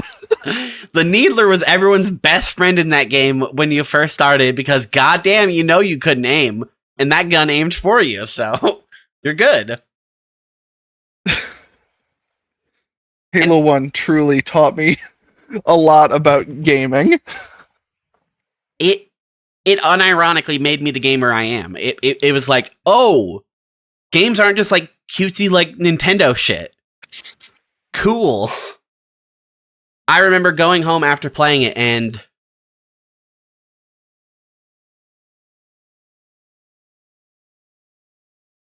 begging my parents to buy an Xbox. And my dad was like, for what? I'm like, for Halo. I was like, yeah, but what else? I'm like, does there need to be another thing? Can't we just buy a 100, 200, whatever the fuck price it is for one video game? And of course, your parents aren't going to say yes to that because, at least for me, there were 3 other siblings. So it's like, You know how much money that you're asking us to give you and nobody else? Because nobody else is going to enjoy the Xbox. And what if you played the game and you're done with it in a month? Joke's on them, but... Little do they know.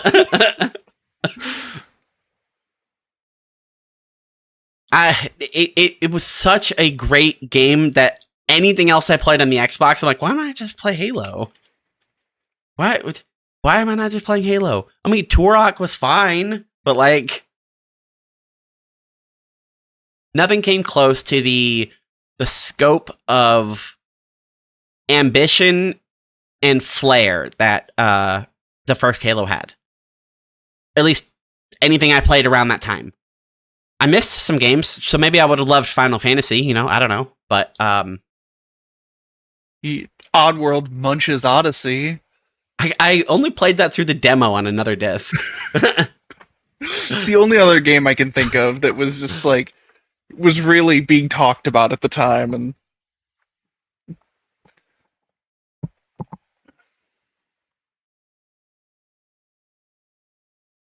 And yeah, so they definitely nailed the emergence from the drop pod. You come out to this lush green valley and your whole team's dead, and immediately the Covenant starts investigating the crash site, so you're recommended to keep moving. But you don't have to. It's one of those perfect examples of choice. You can just be like, what if I don't?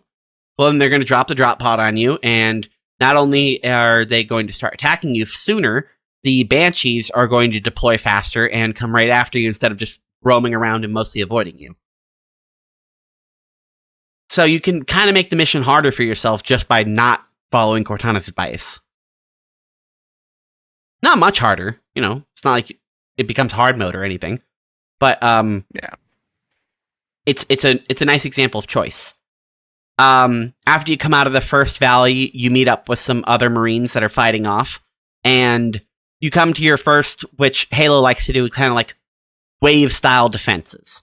You gotta hold out a location, and they'll keep sending enemies at you until the enemies are depleted, and then you win. They send 1, 2, 3, 4, 5 or 6 spirits at you for this engagement, and they keep moving which part they are deploying them at. So you can either just go up to the main base that they're attacking and just wait for them to come to you, or do it like me, and I'm like, no, I'm coming to you. And I chase down the spirit, wait for the enemies to deploy, and wipe them out.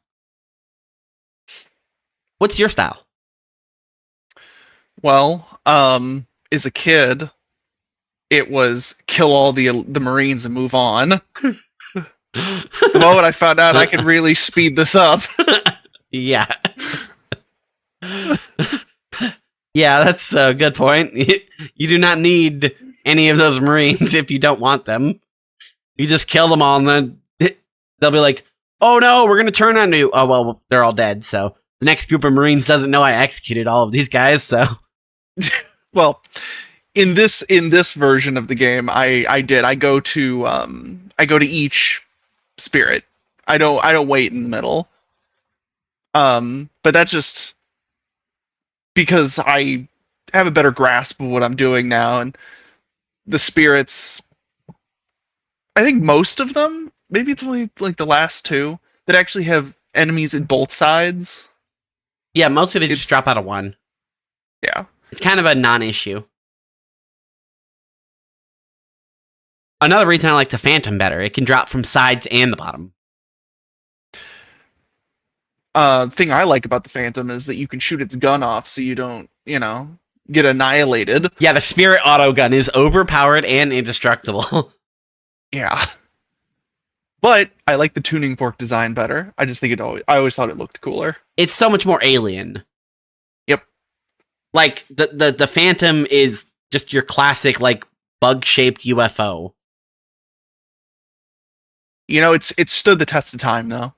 Oh, yeah, the Phantom. I like any time I get to see them both in the same game, though. When they do, it's always confusing, though, because I don't know why you wouldn't just choose one for your deployment. Because I think one is supposed to be a designated dropship, and the other one's technically a gunship. Yeah, the Phantom is a gunship. Yeah, the Phantom is distinctly a gunship. The Spirit is a dropship. It's too bad they don't actually have drop anything from them.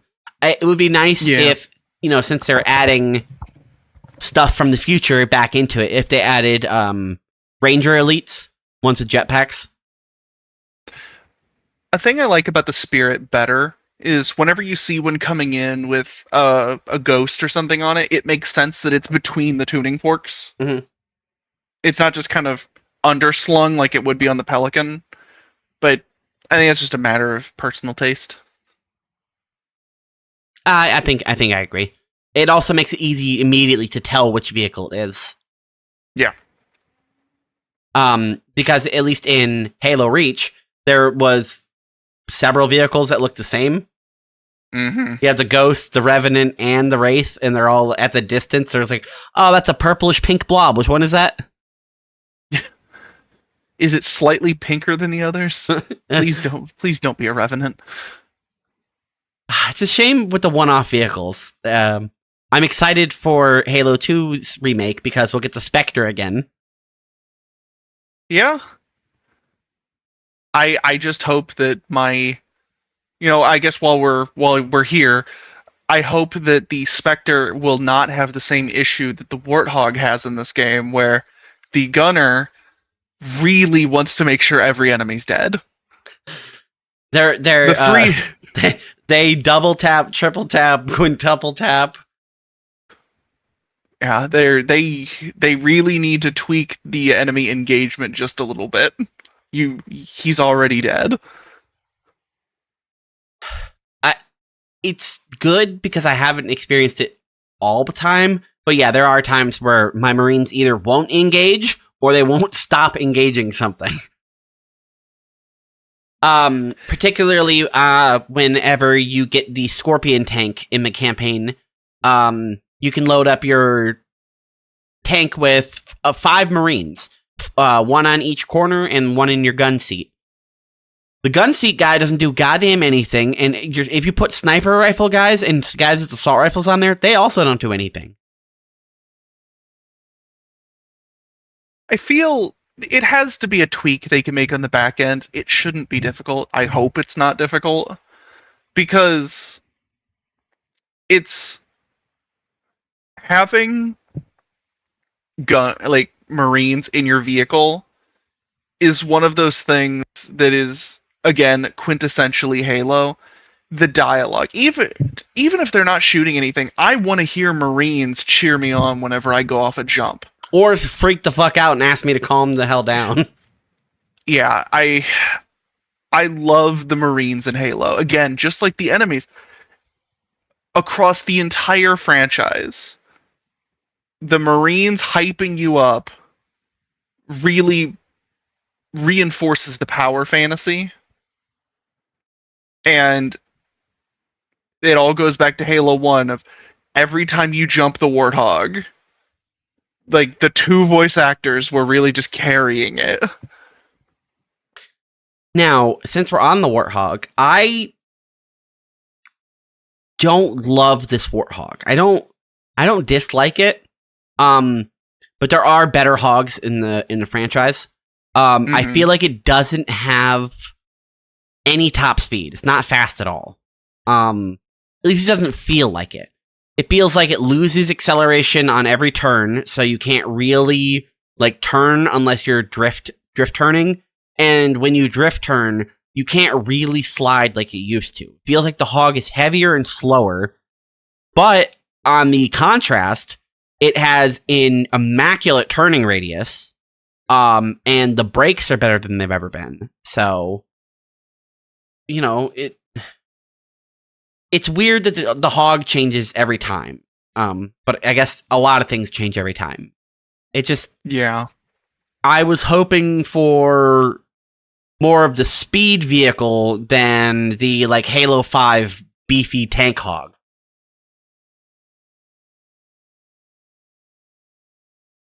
I feel like Infinite nailed it, and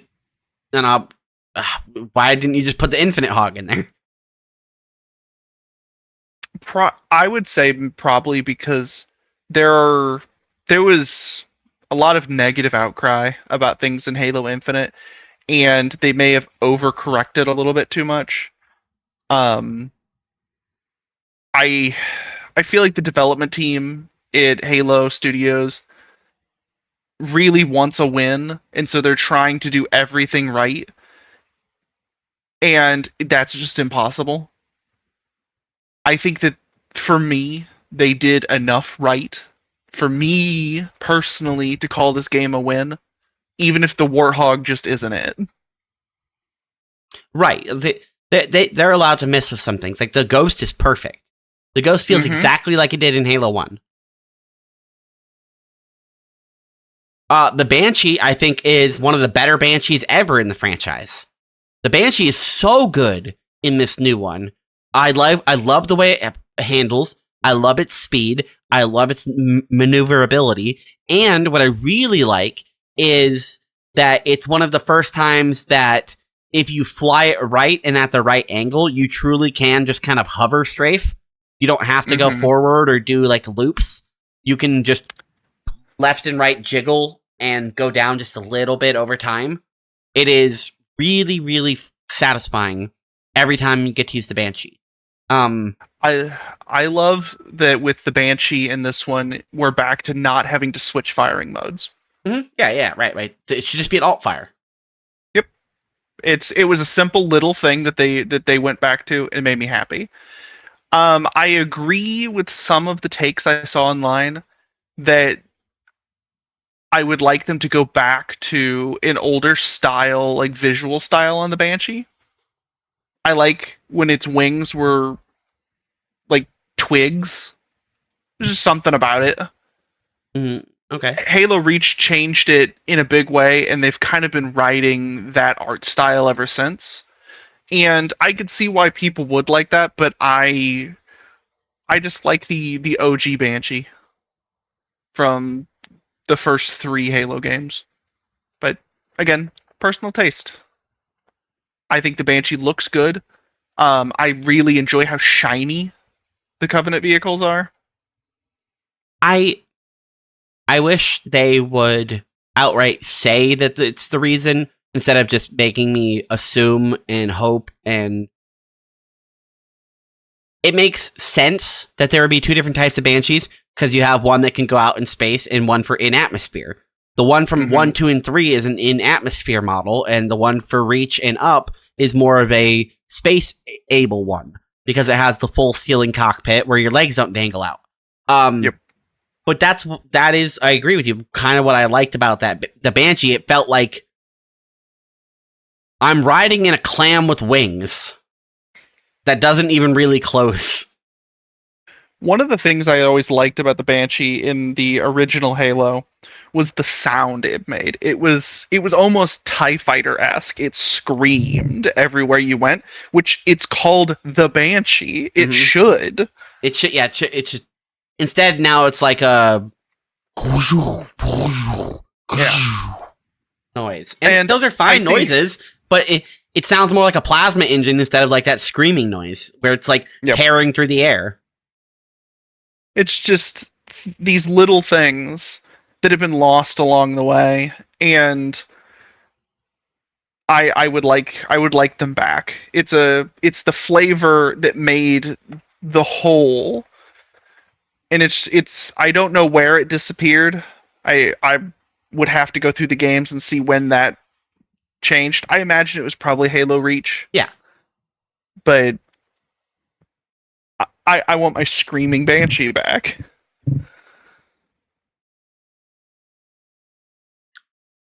I guess we can head out to the next one, which is the mission you could get a Banshee in the original, but you don't. The assault in the control room. We covered a little bit of. Oh, we skipped Truth and Reconciliation, yeah. But we did. I think we kind of covered that in the first bonus mission, didn't we? I think it's kind of it's a nice remaking of the mission. Like, I really like the preamble up before you get into the ship. They nailed the sniper run, the stealth section. It's all really good. There is something in there I would like to talk about. Go ahead. So you and I'll talk about it again here. There are certain art style decisions that were made in this game that I really think are showing that it's a next gen game, that it's something special, and that there's details where people are paying attention. So every time you blow up a fusion coil, a plasma grenade, you get these arcs of plasmas. They're like the jets on the sun. Mhm. I assume they got the idea from, of these like loops, these coming off. And then with the plasma pistol, if you overcharge it close enough to the ground, it will arc plasma to the ground as it's going. Yeah, shoot And little lightning bolts. those are little details. Now, on Truth and Reconciliation, when you get to the gravity lift, that entire like bowl that you're in, there are rocks floating in the air because of the gravity lift. They're not going up. It's as if gravity in the entire area is being altered, and those little floating rocks were a detail that really just, when later on in the game, whenever there's another gravity lift, I wanted to look for them again because I wanted to see if this was something they were going to do again. It was just, for me, it was chef's kiss. It was a little detail. It didn't need to be there, but it made that whole section that much more cool. It's those little decisions that matter so much. It's that passion of, well, I can do it, I should do it, I have the time to do it, I can do it, I'm allowed to do it, I'm doing it. There's a lot of those little things, just tiny little details. When you're walking through the Covenant ship, it's not just like one big metal platform anymore. You can zoom in and see all the micro little hexagon. Well, they're not, maybe octagons, whatever. They're a shape, a bunch of interlocking little shapes on the floor that make up the floor pattern now. That, as far as I can remember, wasn't ever really officially in the design of the Covenant floor. They have the graphic fidelity now, so fuck it, we're gonna make the floor look alien. One little thing, it's a very minor detail. When you first go up the gravity lift and you're in the hangar bay of the ship, that there's a wraith in there, and since you can now pilot the wraiths and all of that, it's not just set dressing. You can get in the turret. It's not very useful, but yes, you can. Yes, it's not very useful, but I used it. I was able to kill people with it, and it was a very small detail that I appreciated. I also appreciate that wraith can act as a giant grenade if you need it to. Yeah, it's very nice. I never in the campaign have yet to use a wraith because I forgot it was a thing, because in Halo 1 you can't get in the wraith, so I never even tried. I went to go try when I replayed one of the prequel missions, and I punched the wraith, and then I punched it one too many times and exploded. The one and only time I ever piloted the wraith was on Truth and Reconciliation, and it was right before I got the Scorpion. And so I wasn't in it for very long. Assault on the control room. Yeah. Another detail I like, something that we've discussed in the past, that we discussed before, that didn't have to be in the game but was in Truth and Reconciliation. Whenever you're going through the various prisoner cells in the brig on the ship, that there's a grunt. I don't know why he's in a prison cell. What did he do? Yeah, why is he a traitor? But when you release him, not only does he not fight you, all of the Marines are just like, cool, this guy's with us now. You can trade whatever gun you want with him. Oh, it's just Todd the Ungoy. No worries, we all know him. It's just a silly little detail that I appreciated. Now, a silly little detail I wasn't all about is at the very end of the mission. I didn't like, it was the only cutscene I really wasn't all about, was whenever they were redoing Keyes killing the hunters with the spirit. I thought that was so much better. See, it was the slow motion. I thought it was Oh, campy. okay, the slow-mo. Yeah, It was the slow-mo. It was campy in not the kind of Halo campiness I want. Like, I get that you're trying that was to like show a Marvel me that moment. Keyes is... Yeah, we didn't need I the get that slow-mo. you're trying to show that Keyes is a great pilot, you know, because he is. But did the slow motion have to be there? I don't know. It's, again, like with a lot of things, it's personal taste. It was fine for an action scene, but I found it campy in the wrong way. But, you know, in a world, in a game full of home runs, you're allowed to have a foul ball every now and again. Yeah, I think I'll agree with you. The slow-mo didn't need to be there, but the cutscene is so much better than the original. Like the way Chief is holding off on both of them, they're both approaching him. It feels like that is something that would happen. Whereas in the original cutscene, the hunters just stand there and they're like, "All right, kill me now." Yeah, if you think about it in the sense that this is Keyes on the fly thinking, "Hey, I can do this cool thing," then that's fine. I don't need the slow motion to kind of be this weird. He's already doing something really cool. You don't need to make the cool moment cool. Yeah. Too much of a good thing, you know? Mm-hmm.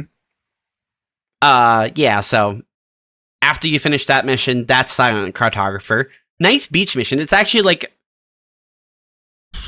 mind-blowing how good that mission looks. The sand is incredible. The water, in a lot of places, looks really, really, really good. So there's some places where it doesn't make any sense because it's just water layered on water, but it's gonna happen. A little detail in the mission I really appreciated is in the skybox, they're the giant maintenance servitor, or not servitors, but giant maintenance sentinels.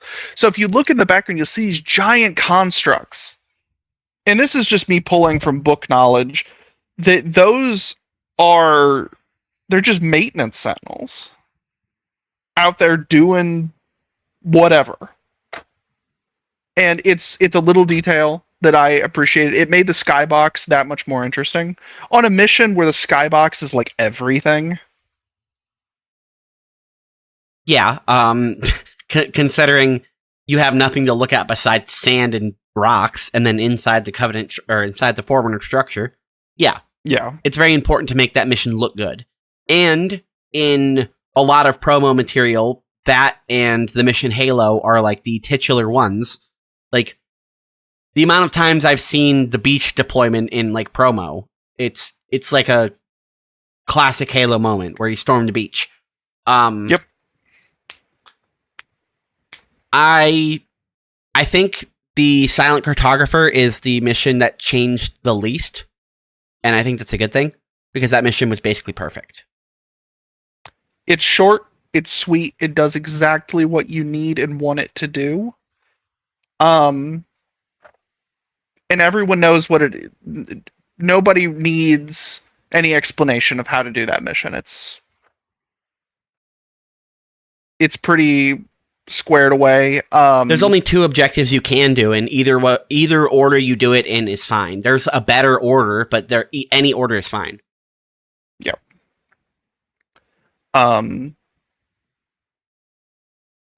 Before I came out, I was hearing complaints about how the metal on the island changed from stone to metal, because it was like stone like metal.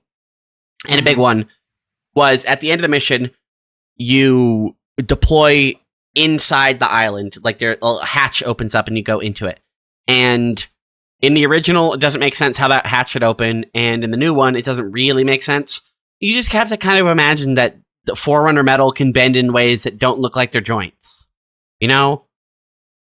Like, because of how hard light and their gravity tech and stuff works, maybe the metal just detaches from itself and floats. Like, it doesn't have to work any sort of way. I really like how it looked. It looks like it's more cohesive, and it looks so much better, in my opinion, for a overall cohesive Forerunner look. And I love that stainless steel look. Whenever they were showing not the first like not the first time they were showing it off at an expo, but the second time when we got to see the updates to it. Mm-hmm. I couldn't find any faults because there is a fine line where you can take things too far. But not I can't complain about the metal in this game because it feels subdued enough that I want there to be little details, like little lights and greeblies and stuff on it. I don't need it to be Halo 4. Everything was too busy. And since all of those constructs were built within a general time frame, you'd expect the design language to be kind of universal. Especially when a lot of that's made by computers, and it's like, all right, here's the blueprint, go make it. Yeah. There's not a lot of artistic flair outside of the initial blueprint. Yeah, I think they did well in this remake. I can't look at any of the Forerunner designs and see that it's just too busy. And in the past, the Forerunner design language was limited by the technology. It was simple, not because they wanted it to be simple, but because they just simply weren't able to make it as fancy as we want it now.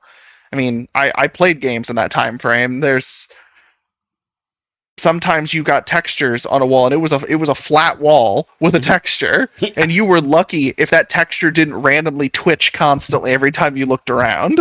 So I can't complain. I think that the design language really cemented itself around Halo 3. That's where it was okay.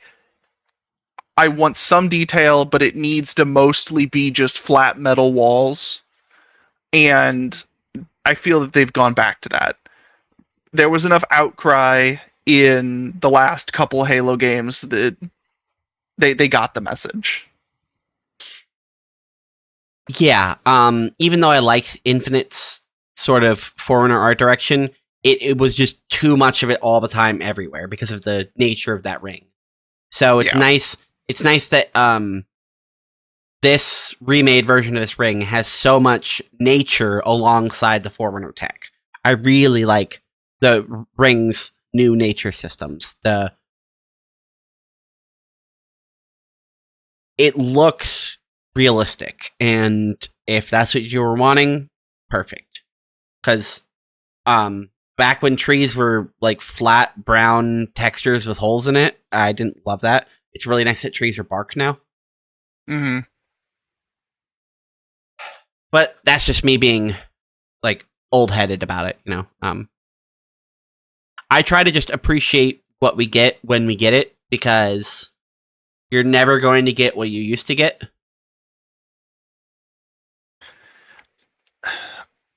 You know, you mentioned it earlier, how you can be blinded by your own nostalgia. But I think that this is one of the few times where a game looks to me now how I felt it looked back in the day. And that's a good thing.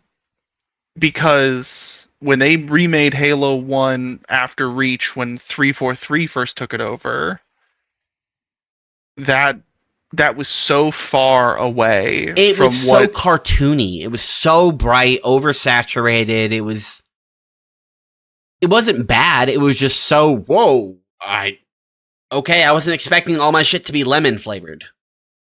I think, and this is just my interpretation, I think that the Covenant architecture on the Halos should be utilitarian, because these are these constructs are weapons being built at the height of the most horrific war that the entire galaxy has ever seen. Why are you making them pretty? These are guns. They should just be a gun. And then, well, you know, the librarian came in and said, no, they're they're also going to be game preserves, so they have to have some vegetation on them. They can't just be guns. But the bones are still just a gun. So it should have a utilitarian design language, and so that's especially why, when you get into deep. Especially when you get deeper than anything that's on the surface. On the surface, they can make it like pretty and stuff. Like the relay towers on the first or on the second mission Halo, the ones that shoot the beacons out into the other parts of Halo to communicate data and like firing mechanisms and with telemetry and stuff. Those are pretty, but as soon as you go down into it to like go rescue the Marines, it's all just function down there. Yep. And I really appreciate I feel like they re-locked in the art direction. So if they can keep this and keep this uniform going forward, this is perfect. It feels like it's new and it feels classic, which I think is the best. I didn't want Halo 1 again with a new coat of paint. I wanted a new Halo 1. Mm-hmm. And I got it, especially with the reprising of Chief and Cortana. They really make it feel like, in my head, I'm like gonna play the line, and then I play the line in my head, and then Cortana says it differently. And I'm like, oh, yeah, that's nice. There was an interview with Jen Taylor where she was talking about how you only see the finished product. You don't see the number of takes that she does, because sometimes there's just a line that she doesn't know how to say. And I think that we see that in this one on how she's reprising lines. Maybe she wanted to say it differently this time than she had in the past, because we've heard Cortana say these lines numerous times now. And she's a different person, so why not give it something new? A good example of is at the very end in the Maw, when you get to the bridge and you're trying to start the self-destruct sequence. The monitor stops it. She cuts off the comms, and the way she says that is different. But she goes and says, "Well, even if I could get the countdown started," and in my head, I have like the MP3 of how she says it in the original, like the cadence and everything, and she just says it in I don't know what to do. Like more of a defeated instead of like a sing-songy way. And I'm like, oh, it feels so much more weighty. Like Cortana not knowing what to do, she would be like, I don't know what to do. I want to wait to touch on that when we get to when we talk about keys. There's something that happens to that mission that's gonna expand on what we're getting at there, and I'd like to wait on that. Assault on the Control Room has always sort of been my favorite mission of Halo 1, because it's all of the best elements of what make Halo 1 a good game. It has the hallway shooting, it has the sneaking, it has the vehicle sections, and it has the like big battles. And at the very end, when you actually open up and get into the control room, storming those huge like reserves of enemies that are waiting for you, it feels really good. And there isn't a single part of Assault on the Control Room that I dislike. I love how long it is. I love every part of it. I am going to double down on what you're saying, because to me personally, in the very beginning of the mission, when you finally make it down the elevator and walk outside to where you meet with the Marines with the Warthog, has always had even more of an impact on me than when you first walk out of the drop pod on Halo. Because you start that mission and it's so cramped, and then suddenly you walk outside and it's snowing. Mm-hmm. Which, because up to this point, you've seen grass, nighttime cliffs, and a beach. And a spaceship. And now and a spaceship, and now it's snowing in this valley. It's just... Halo 1 takes you to vistas. Every level is a new...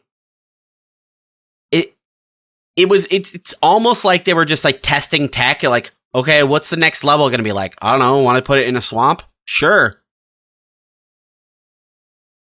It doesn't, like, to me, it doesn't make sense why these Forerunner facilities would be where they are. Why is a siren cartographer on an island in the middle of like a small archipelago in the middle of a ocean? How long did it take to fly out to there? That's touched on in the book if you really care about, but it just,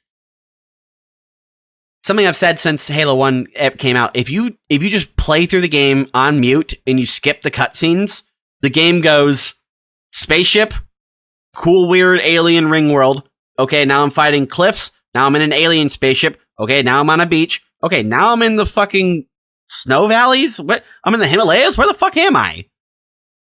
And then shit really gets weird after that. But I think that if you pay attention when playing the first game, you really feel like you're going, like you're exploring this ring, because these biomes are so different that there's no way that you could just be in one little area on the Halo. You're traveling. A good example of that is at the end of Assault on Control Room, you're sent to go find keys in the swamp on 343 Guilty Spark. Doing that and the mission to library do not actually take that long, like at all. Like going through the swamp and going through the library, I think in lore take 2-3 hours. But the travel distance from the control room all the way to the swamp, even though they teleport back, is still 12 hours it took Chief to get back to Cortana in the control room. How far away was that swamp from the snowy valley? Hours of flight? Mm-hmm. The ring is pretty big. But I would agree that Assault in the Control Room is probably also my favorite mission in the entire game. Just because there's so much to do. There might be missions that are more popular because of nostalgic memories of them, but if there's one specific mission, like say in Halo 3, I think my favorite mission in the entire game is the Ark.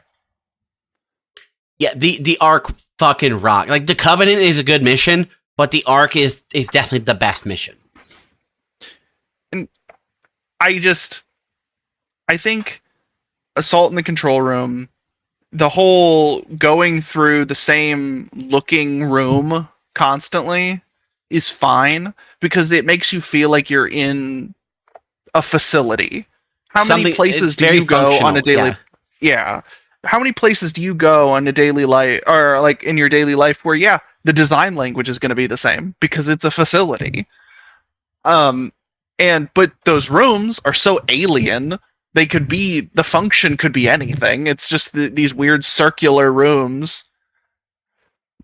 But once you get out into the valley, it's like, okay, there's a random like rock tower with a building inside of it. What could the purpose of this be? And at this point in the game, you don't know why this valley is frozen yet. Because wasn't I just on a beach? Why am I now in this frozen place? And even Cortana comments on it. Did they make it this way on purpose? It's very subtle foreshadowing because you don't even know yet. Yeah, it's definitely a great ride. Especially now that you are able to take the Wraith, it's another option for you to go through most of the mission with like just blasting shit. It's the only mission in the game that you get the tank. So already extra bonus points for it. And something that I like and also appreciate for just like game design purpose is upcoming, you come back to this mission, as I mentioned, and then you backtrack the mission. So you do the assault on the control room twice in Halo. And both times you're there, it rocks. Especially in the remake, they make the second time you come back so much different because not only you're going backwards, it feels different. It's like mirrored and backwards. There's new enemies there and all sorts of new environment for you to see and alter the terrain. So it's great. It's why I'm really hoping that we ride this all the way to Halo 3, because I'm really excited for the Storm and Floodgate. It is the same formula, but the location makes it even cooler, in my opinion. Especially now that we know that they can nail the cinematic and organic feel of the environments, because it is a video game. Every single one of these rooms are like handcrafted by a developer or teams of developers for a purpose. They all have a reason. That part where you're fighting the two scarabs, or well, one scarab and then a second, I don't know. But either way, you're fighting the scarabs on the Storm, and you get to the part where you have tons of Marines and you have all these options on how you attack the scarab. You can jump on it, you can go blow its legs off, you can do some tricks. Just that vista of looking over the cliff onto the excavation site, and then behind you being the ripped apart city. I am so excited for that to be in modern graphics, because Halo 3 is the only one that hasn't been touched. It is been relegated to its 720p glory for so long. It got a 1080p like fidelity update, but it's at the core just a 720p masterpiece, and it's never been upgraded. It didn't get a remaster. If they nail this one, which I think we both agree they did, they will probably do the second one. And if they do the second one well, which I think they can, then they earn the right to do number 3. That game is sacred. It is a perfect trilogy, 1, 2, and 3. Yep.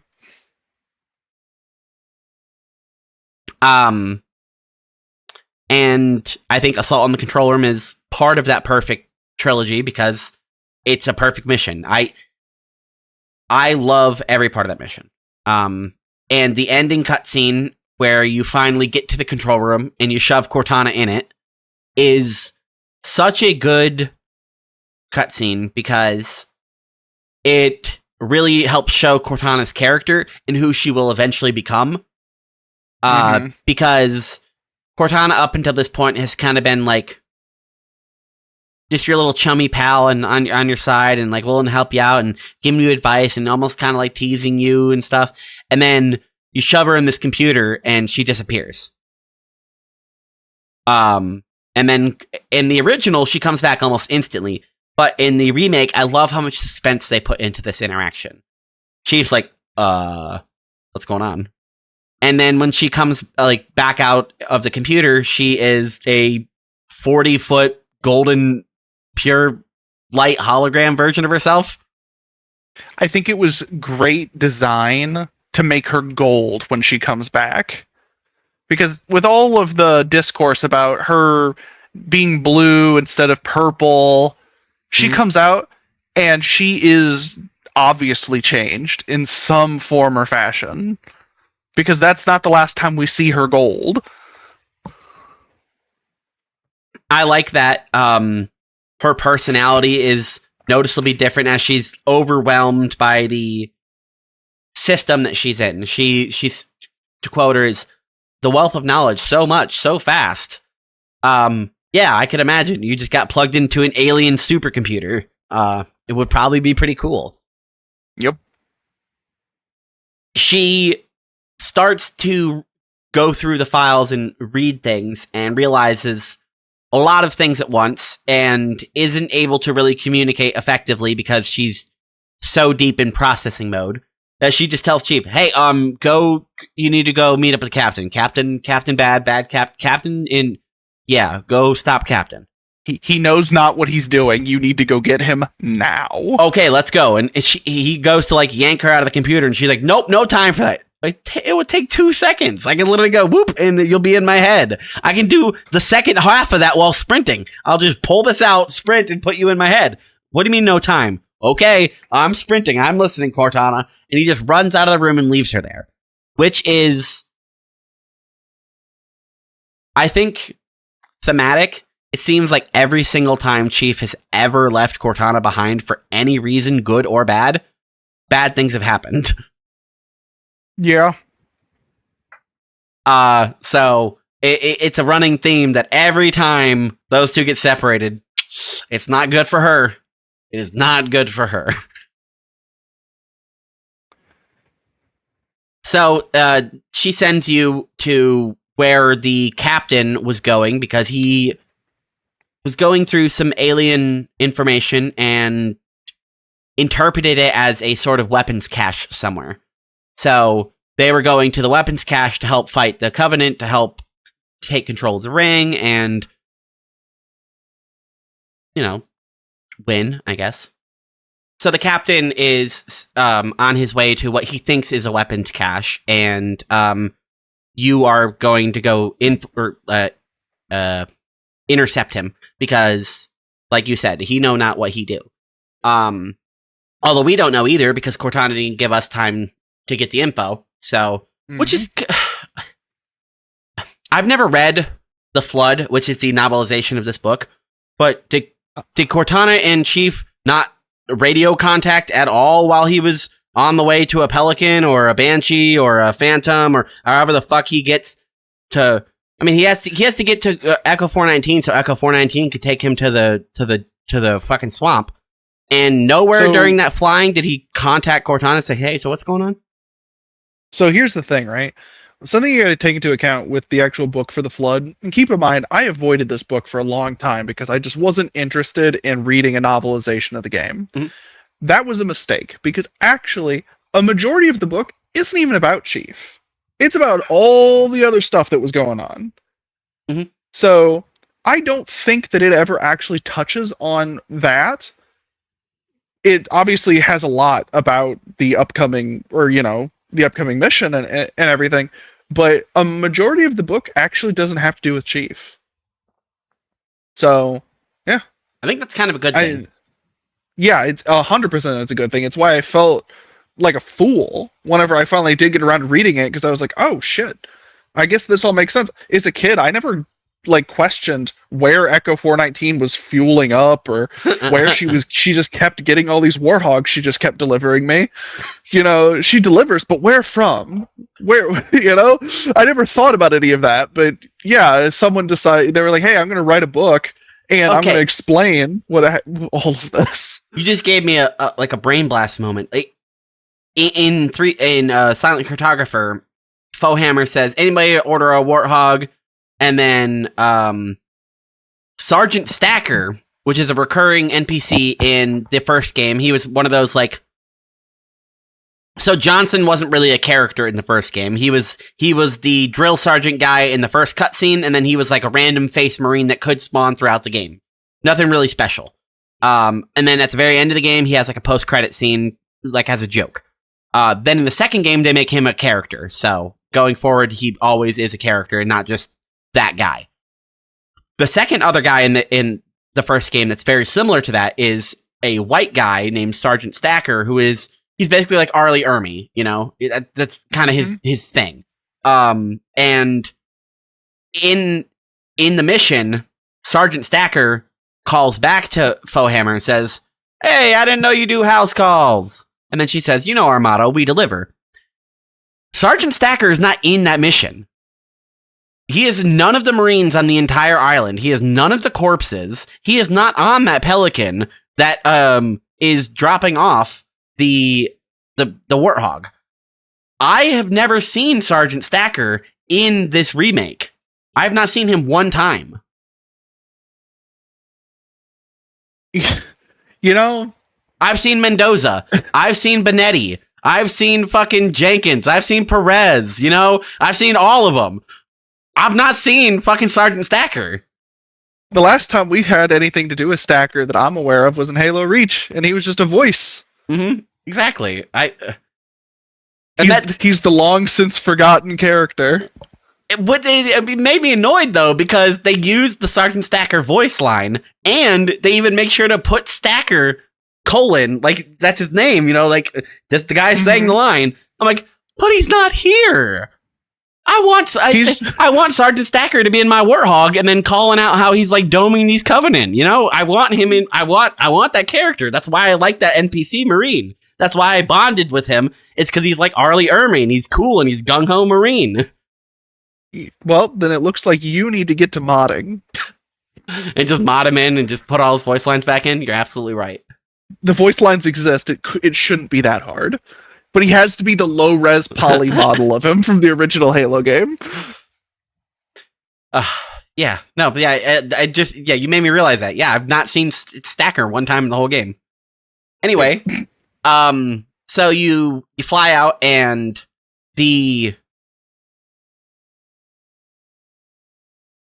any comments about the art design, I think, in any other parts of the game, I think are crazy, you know, whatever.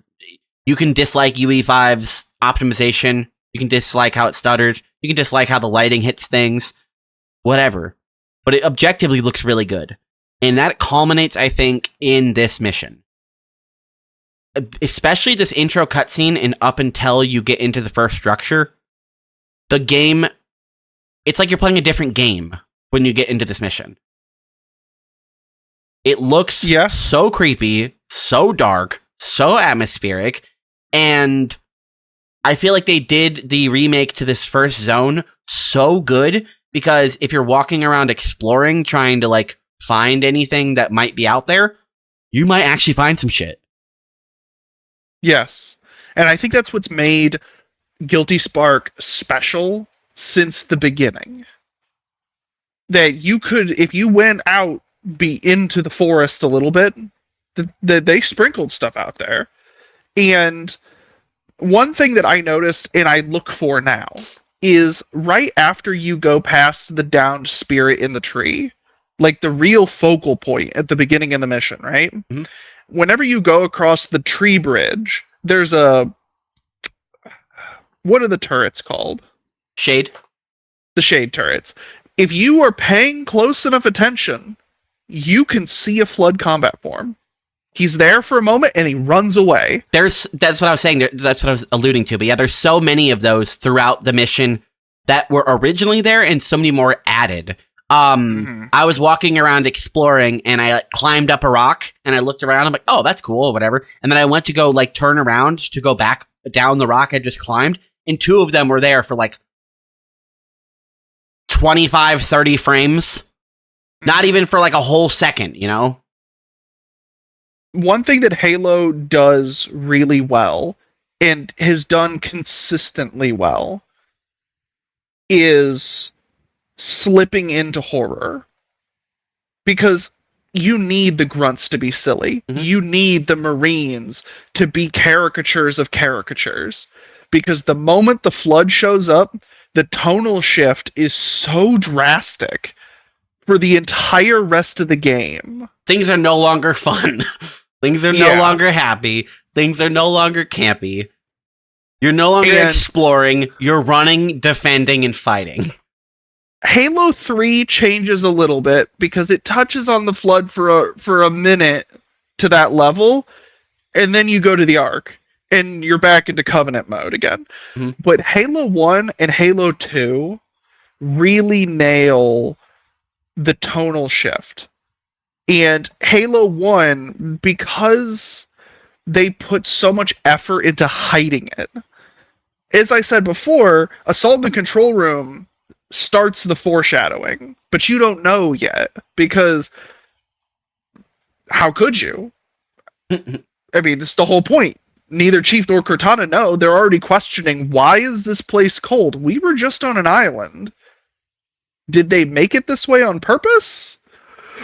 And then you get to Guilty Spark, and in the first game, it's creepy because it's so low poly. Mm-hmm. And then the Halo 1 remake comes out for the anniversary, and it was too bright.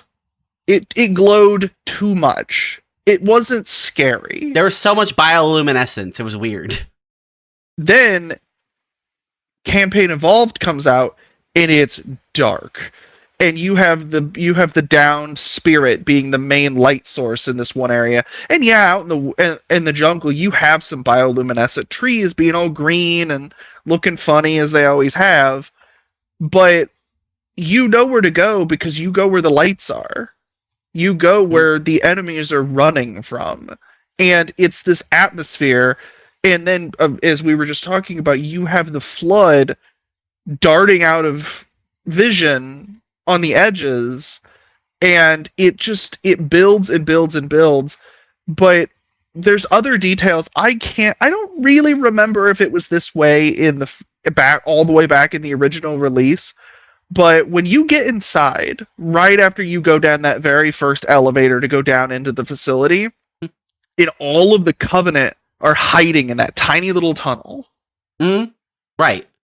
That's a detail that they didn't have to do, but it feels like that is what they would be doing. Again, I took with your point. I don't know if this was in the original, but as you're progressing, if you're paying attention, you'll notice that the Covenant are not waiting or defending for you. They are, when you walk into a room, they're guarding a different door. It's like, this is the door we care about. You can come in from backsmack me. I'm not turning my way from this vision. I need to keep an eye on this door. It absolutely drips like, oh, something's happening that shouldn't. And literally at the very beginning, if you pay attention, you get it's not even foreshadowing. They just tell you there's a new kind of hostile. It's not Covenant. Okay. What could that be?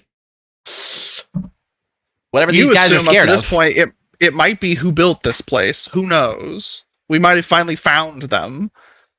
But it's the Covenant hiding in the tunnel. It's them always guarding the door you need to go through, not the door you were coming through. And then you come up on the Marine. The scared Marine. And it's like, okay, what's going on here? And I love that the scared Marine is a reoccurring thing throughout the franchise. Yeah. But I really appreciate this. And I also like that you can already see flood biomass all the way in the beginning. It keeps getting bigger and bigger every room that you get into, like the little drippy shit in the middle.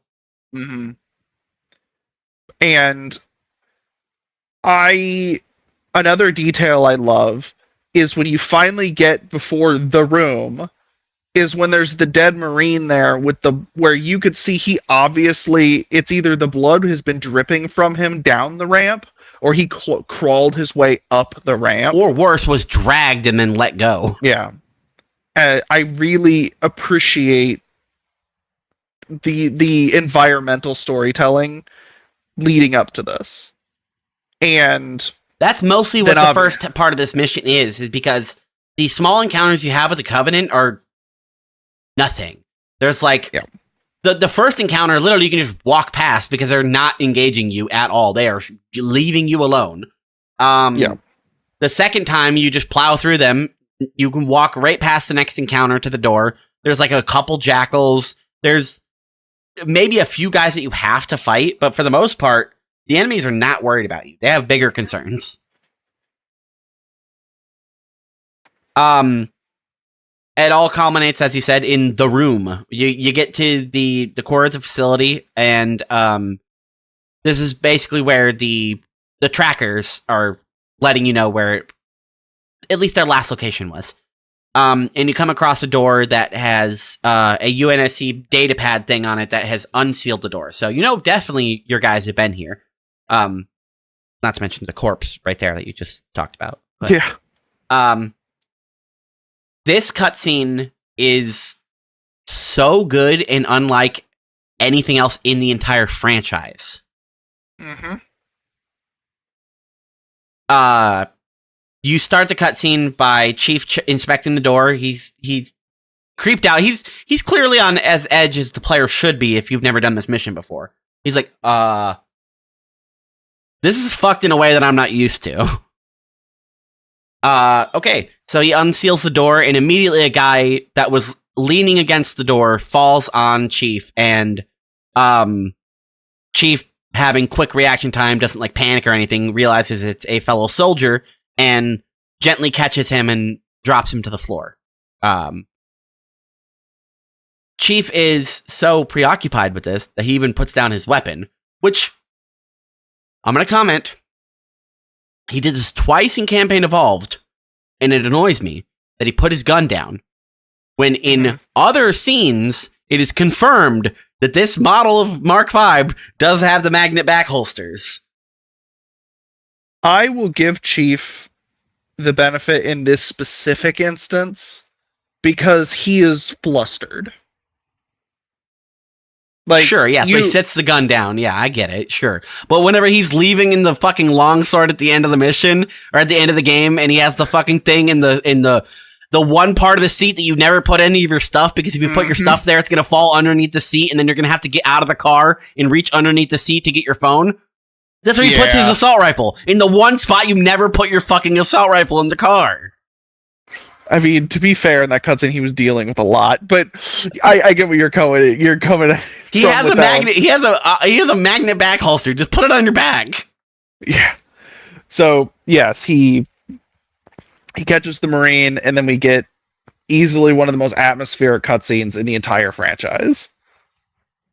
Because it's not actively happening. It's a recording. You pick up the helmet. In the original, you pick up the helmet of the guy that just fell on you. But in this, he explores a little bit, he sees some more stuff, and he picks up Jenkins' helmet. Not the guy that was on the floor. We don't know who that Marine is. We'll never know. He's just that guy. Which is a weird change, because in the original, that guy was Jenkins, and and now he's not. So, just pointing it out. Chief takes the little data chip thingy and puts it in his head, which allows him to access the, basically like the body cam for the soldier. You notice he wouldn't be able to do that if he had Cortana in his helmet currently. That might be true, but Cortana would probably scan the helmet and be like, all right, I pulled it from it. Because she can do a lot of that stuff wirelessly, so. Fair enough. All he would probably have to do is just touch the helmet, and she'd be like, got it, playing now. But you're right, absolutely. He wouldn't be able to shove that chip in there unless he was like, hold on, let me take you out. Okay, there we go. So, it plays the deployment of Johnson and his boys that you have done a couple missions with now. So, Basenti is there, Mendoza is there, Perez, and Jenkins. I think there's one more, but I don't remember his name. They're all there, and they are sent to scout ahead before the captain gets there. So they go into the facility before you do. They go through all the buildings. They're there before the Covenant. Well, before the second wave of Covenant. The first wave of Covenant is already there, and as they're going through the facility, they notice there's dead Covenant in here. And it looks like they've been ripped apart or plasma burned. I don't know what this is. Their guts are scrambled, man. Which I really like it because the pacing of the cutscene and the way it's shot, it feels like guys that are trying to act tough but are actually really scared. I encourage you, whoever's watching this, to go ahead and watch the cutscene, because it's really, really good. And if you don't feel like watching the cutscene, then whatever. Anyway, so it fast forwards more into the facility, and they get into the room that you're in, and they comment that the Covenant tried really hard to lock this down, which may or may not be true. In the original game, I thought it was just them being wrong, and that, you know, the Forerunners are the ones who locked the doors. But it's possible that the Covenant went in there, they fucked around, they're like, nope, and then they got out and locked the door. So, I don't know. What do you think? Can you repeat that one more time? So the door that is sealing off this room, the guy who goes to put the data pad on it says, the Covenant worked really hard to lock this down. Are you sure you want me to unlock it? And Johnson says, yeah, do it. In the original, I just assumed that was just them being wrong and that it was the Forerunner that locked that door and it hadn't been opened in thousands of years or whatever. Mm-hmm. But now I think that maybe that's not true because the Covenant had already been experiencing a outbreak before we got there. So yeah, maybe they did get an outbreak out of that room and then they sealed the room, or maybe there was a different part of the facility broke out. I don't know. You know, that's what I'm asking what you think. I don't know. And because of the nature of what happens right after this and how all of the other doors in that room are also locked, I don't really know. Because, yeah, it implies that they would have locked all the other doors as well and then tried to lock this door as they were leaving. It's hard to say without having more information. But it's easy for it to make sense that the Covenant would have tried to lock it down.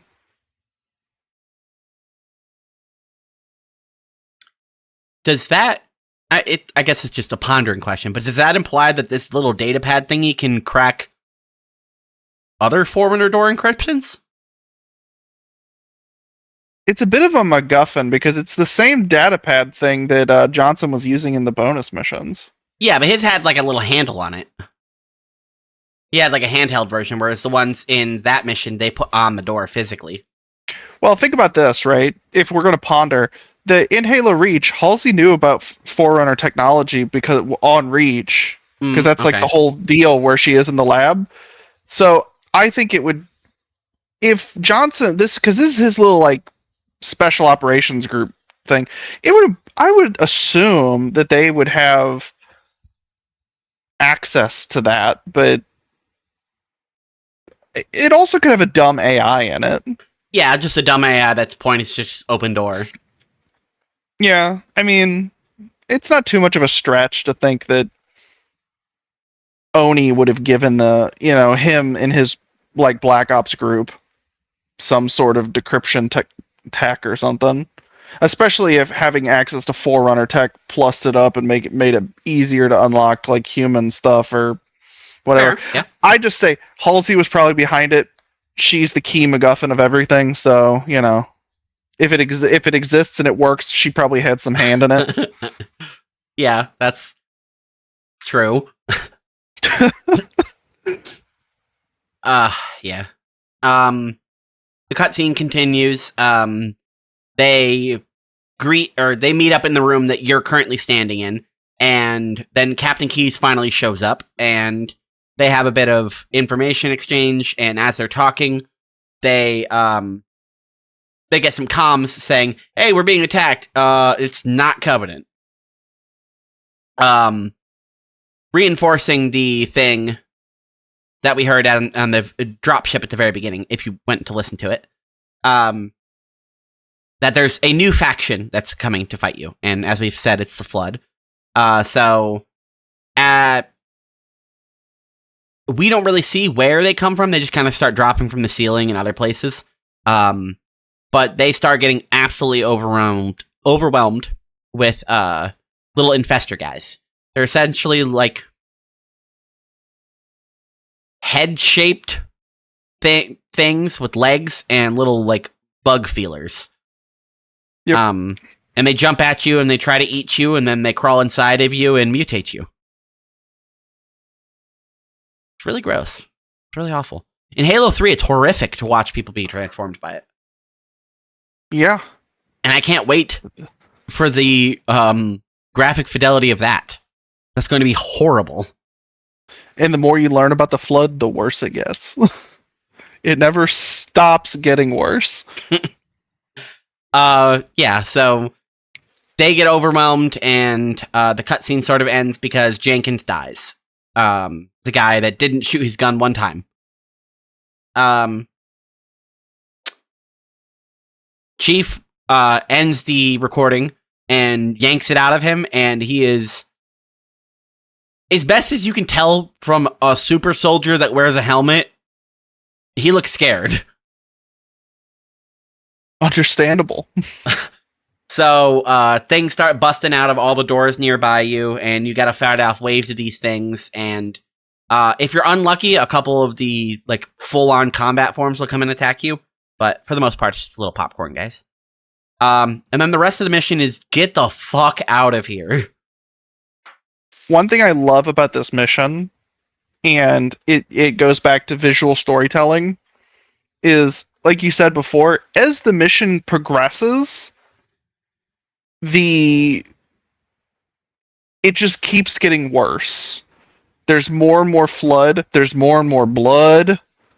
It's you can actually see the extent of what happened here before Keyes, Johnson, or anyone else showed up. Like there's I think probably one of the more famous parts of it is the elevator you go down, and as you're going down the elevator, there's just blood on the wall everywhere, the whole way down. It's like somebody blew up grunts repeatedly as they fell down this elevator. Or the first fake out elevator that you try to escape on, which you press the button and it just free falls on fire. Right, because that's the elevator you come in at. So, like, if you go back to the elevator you came in at, that one falls from the sky and blows up, and you're like, okay. And you have to reroute yourself to another part of the facility, which requires you to go another level deeper. So, to escape, you have to get even deeper into this shit before you can get out.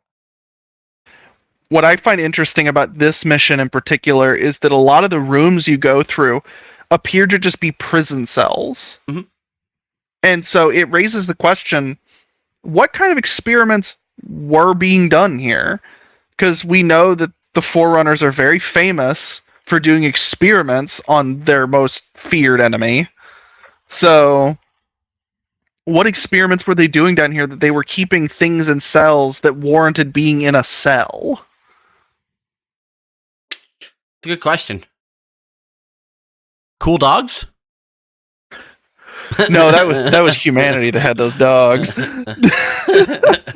But yeah, I think this mission, the only thing about it that isn't perfect is the ending. So yeah, you finally escape the facility, you come out into the swamp, meet up with some Marines, and you fight your way through a horde and reach out to a tower in the middle of the clearing. Echo 419 radios you and says, once you find the clearing, just wait there and I'll come pick you up. So you just gotta hold out now. And it's kind of a slog. It overstays its welcome, and it's a weird part of a mission that's been very claustrophobic the whole time. And then you're suddenly in a weird claustrophobic area that's outside now. And to agree with you, yeah, it overstays its welcome because you've already at this point been fighting tons of flood with this shotgun. And now you're out in this big open area and you just have to stand there in the corner and just wait till flood run at you with a shotgun for a couple of minutes. Like, yep. It's no different than what you've been doing. If there were like turrets that you had to activate, or you had to like something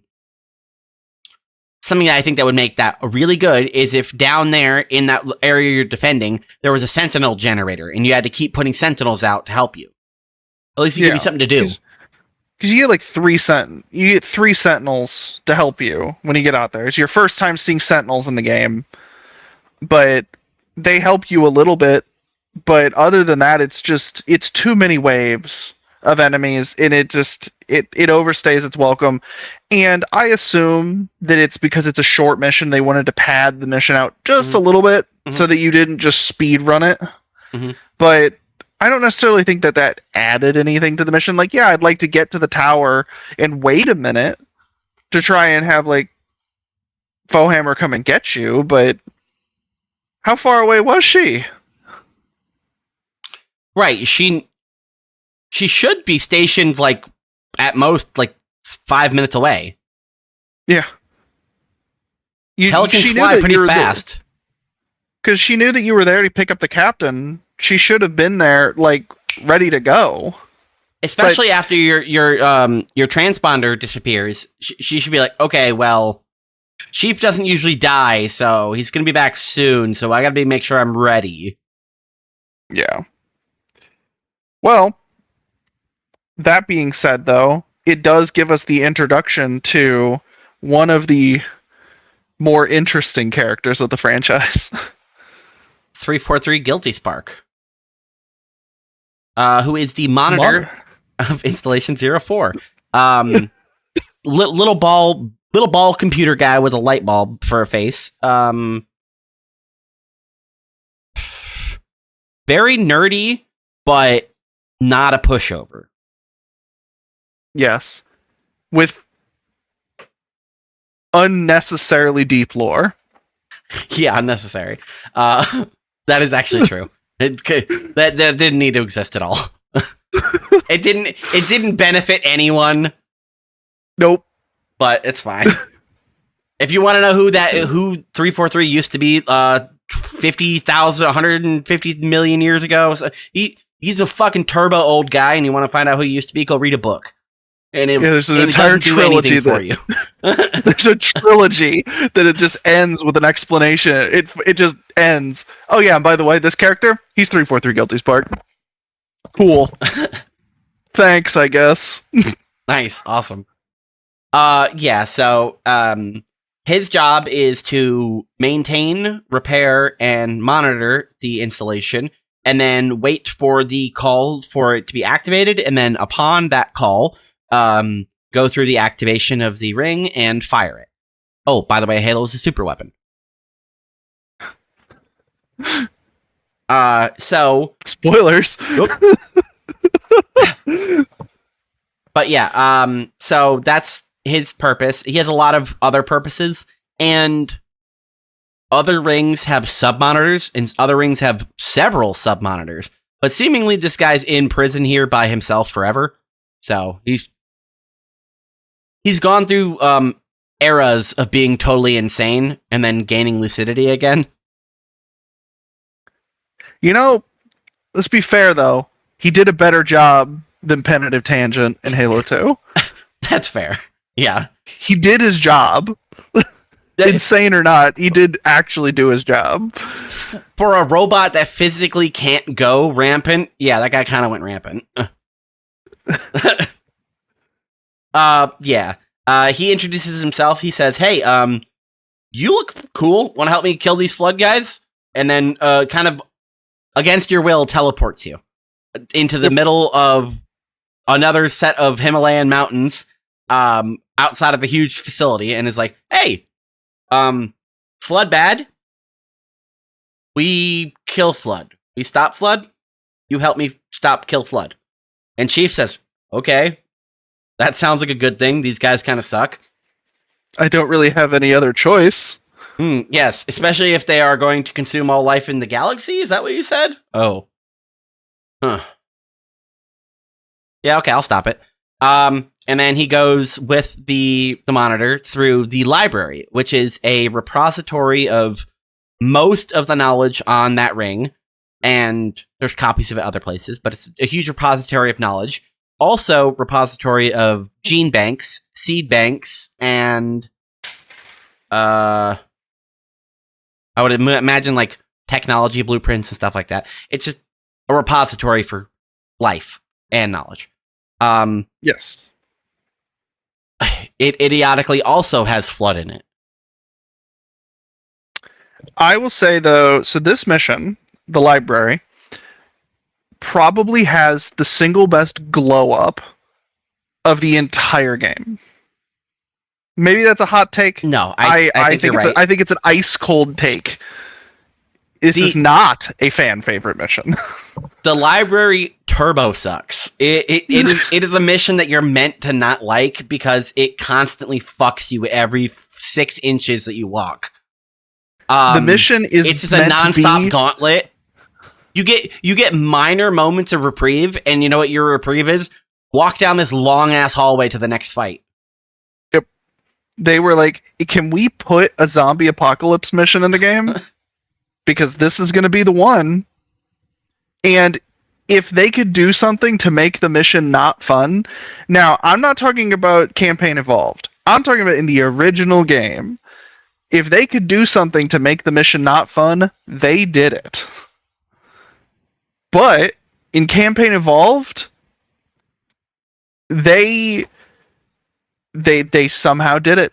They made it into a mission that is enjoyable. It's enjoyable that somehow still keeps that difficult, like, on-edge feeling. The entire time I'm beating the library, my first playthrough I played on Heroic, so slightly higher difficulty than Sean. Not the highest, but the second one level higher.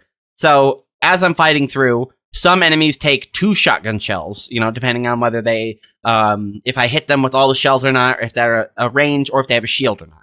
So some of the Flood don't even die in one hit. I only have 12 shells in my tube, so or 10. I only have 10 shells. Yeah, not even 12 anymore. So, you are constantly on the back foot in this mission in a way that I feel like they actually did really well this time. In the library and also in,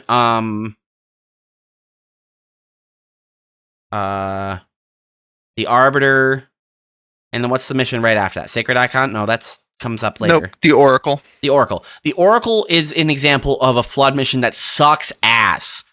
There's no room in that mission to run around. There's nowhere to fucking move. It is constantly you're getting fucked by Flood.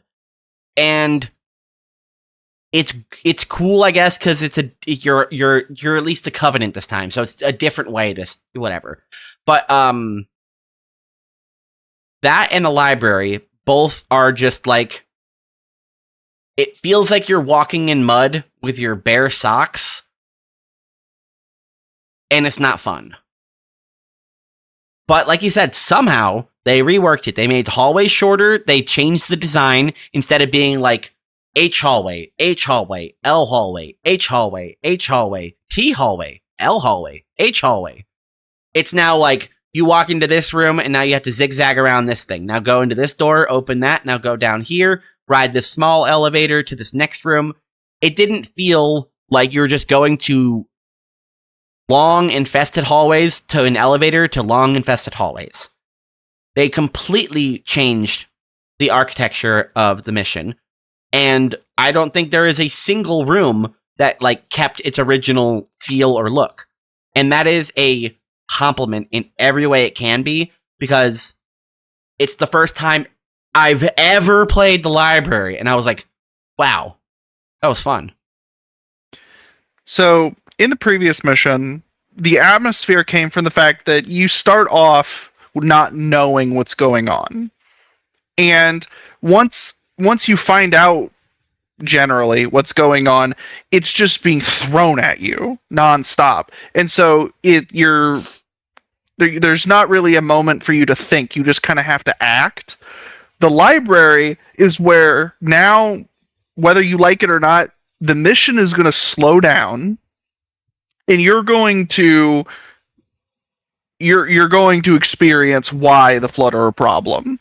But one of the things that I really enjoy about the visual storytelling of this mission, is because the entire mission is you descending the levels of the library till you could get to the very bottom.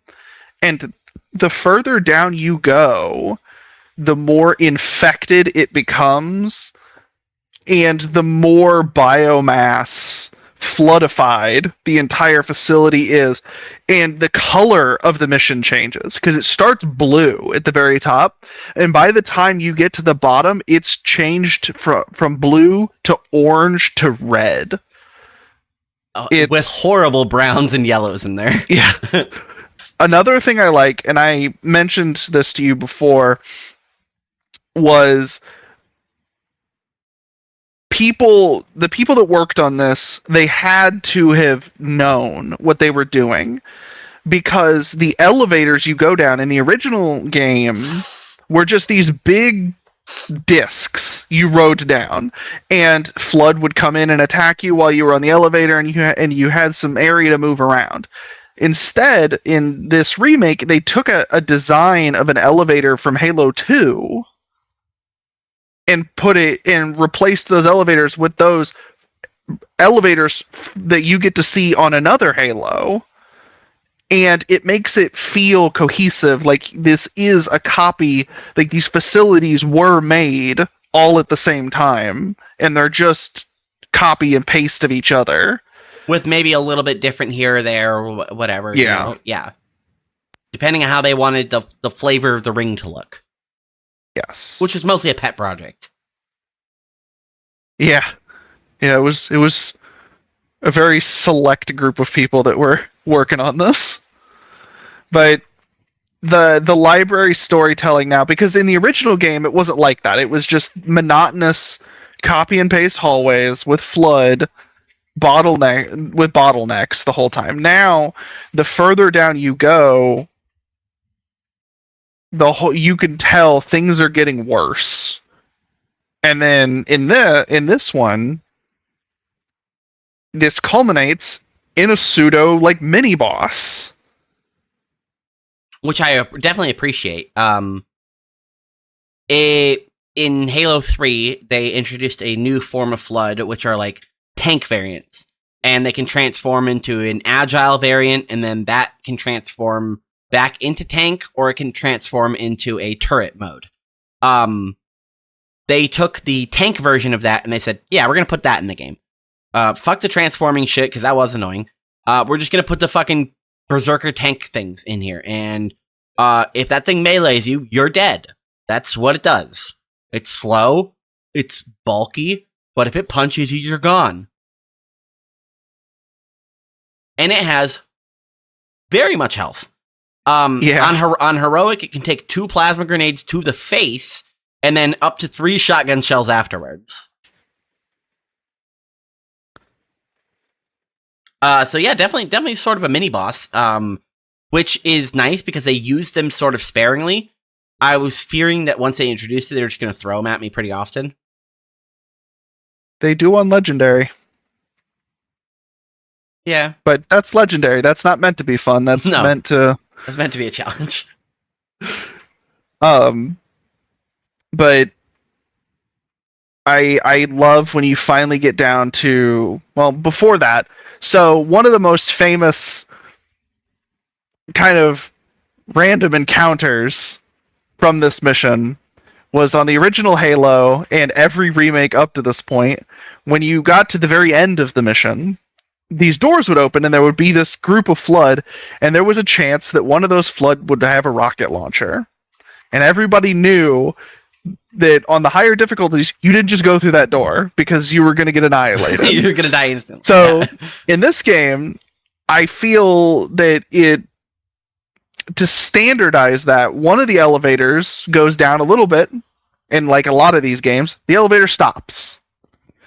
And that will be fine, except for there's a couple enemies that come up to the edge of the ramp that you just came from, and one of them has a rocket launcher. Every single time.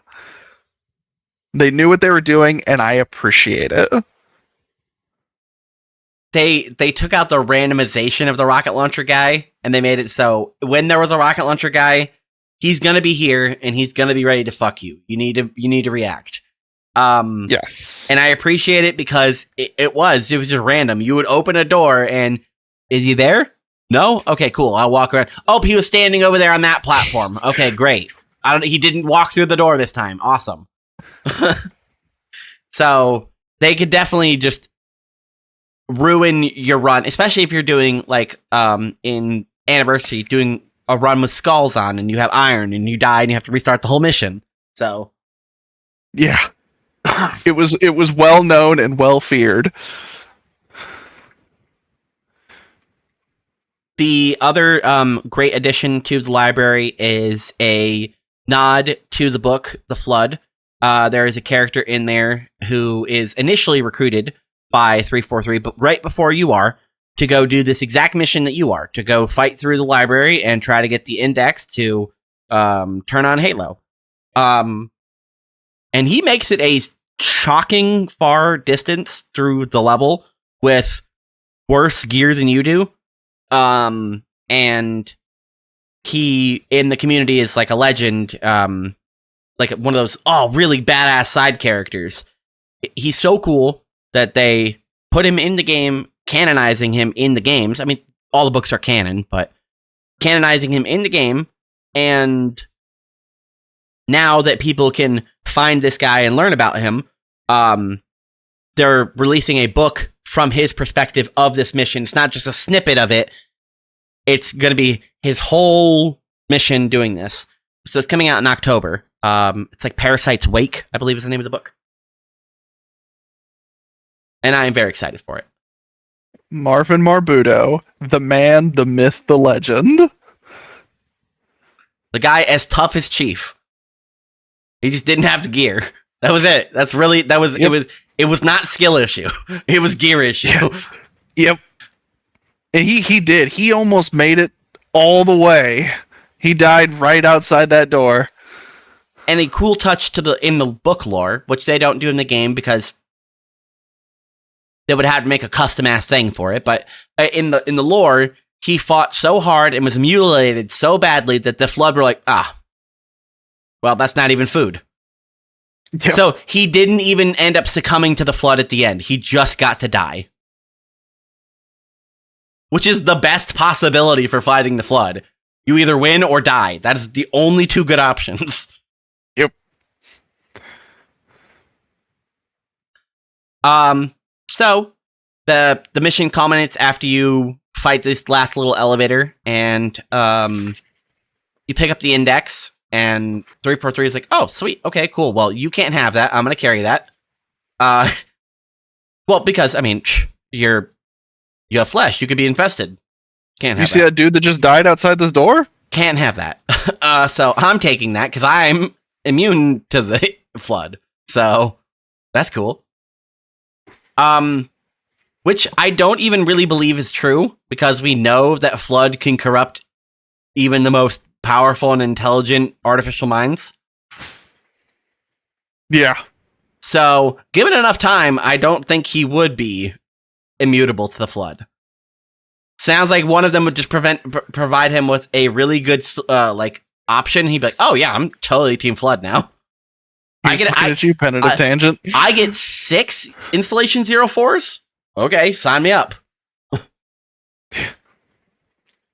Yeah. So that mission ends, and he teleports you back to the control room so you can fire this up.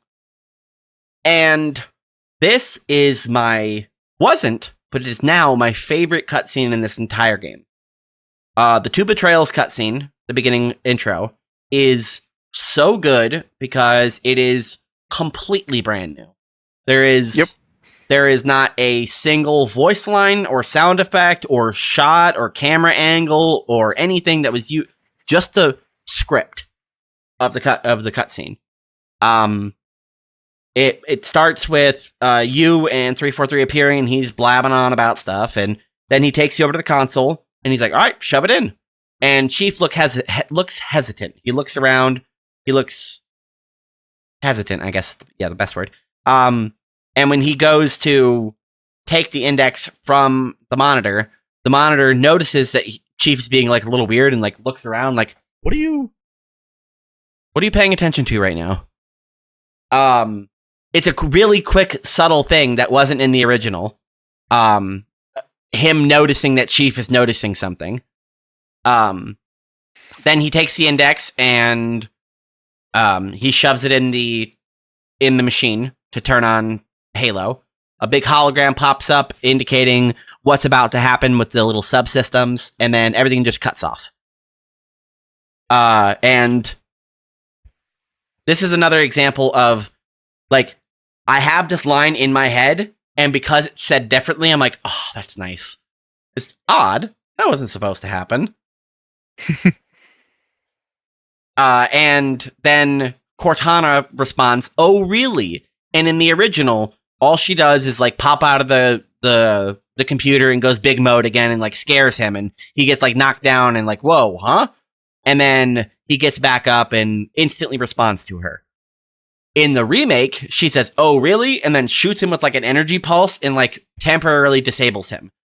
Allowing her and Chief to actually have, like, a bit of a one-on-one, where she says, do you have any idea what that bastard was about to make you do?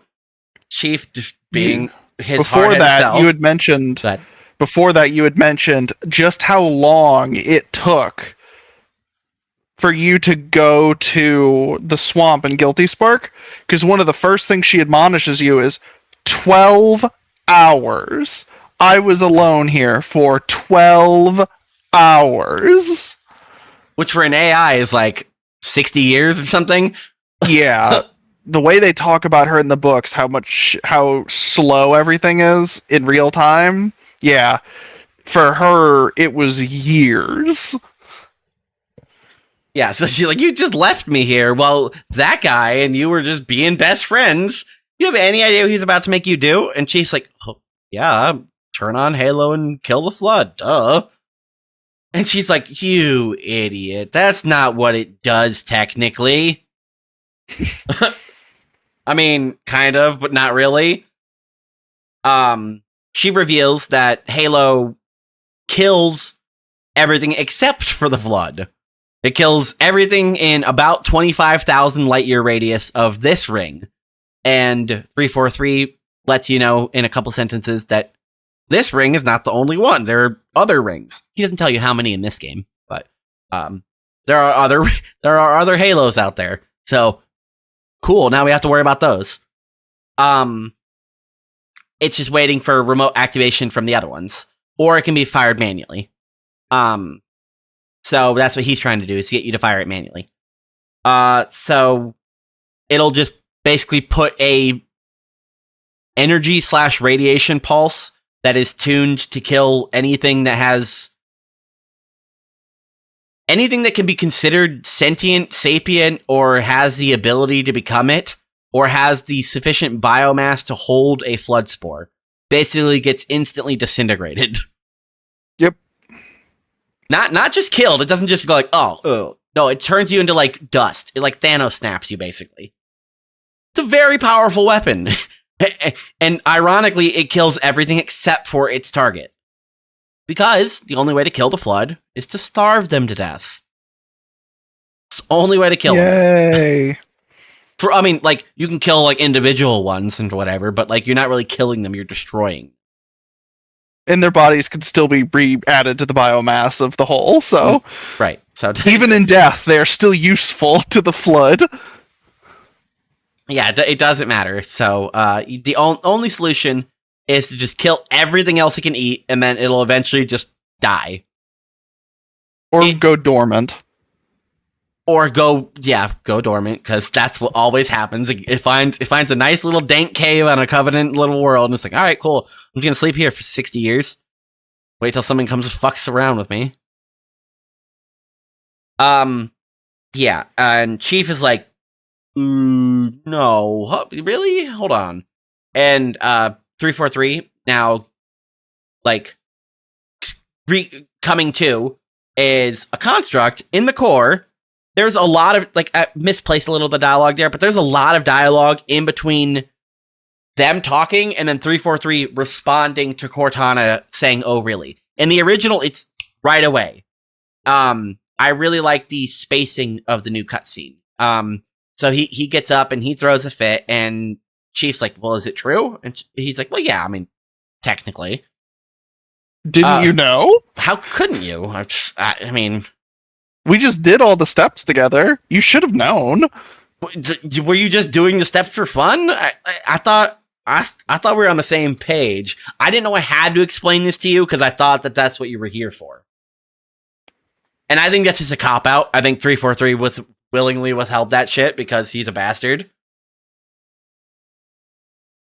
Now, something I would have to check my knowledge on. Does it... Because they occasionally refer to Halo as a fortress world, but it doesn't really have facilities on it that can protect you from the pulse.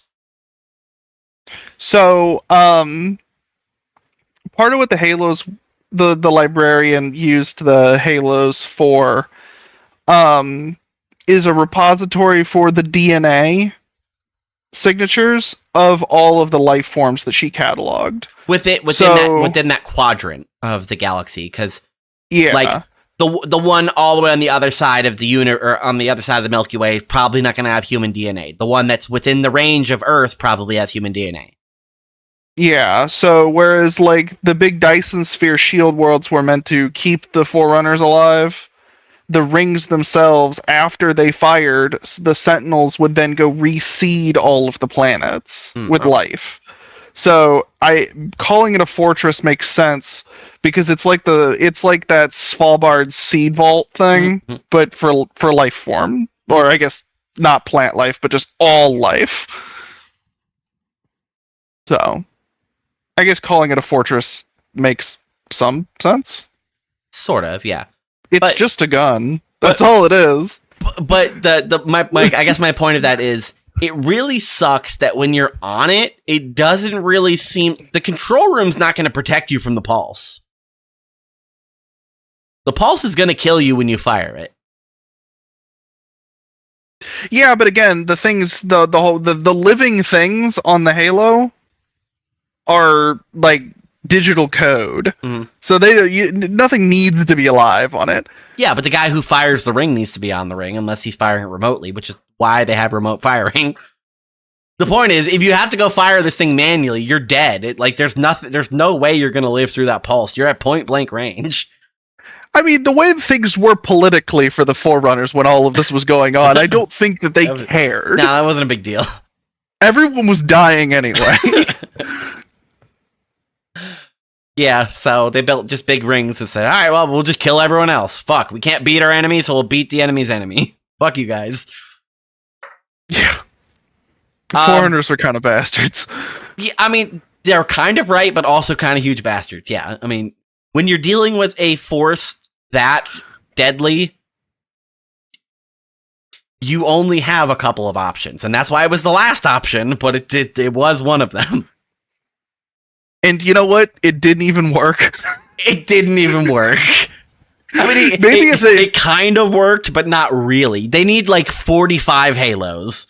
That's what they need. Maybe if every single one of their facilities wasn't secretly a flood testing facility that harbored flood. Yeah, maybe they didn't just keep spores in every fucking cup that was able to hold one.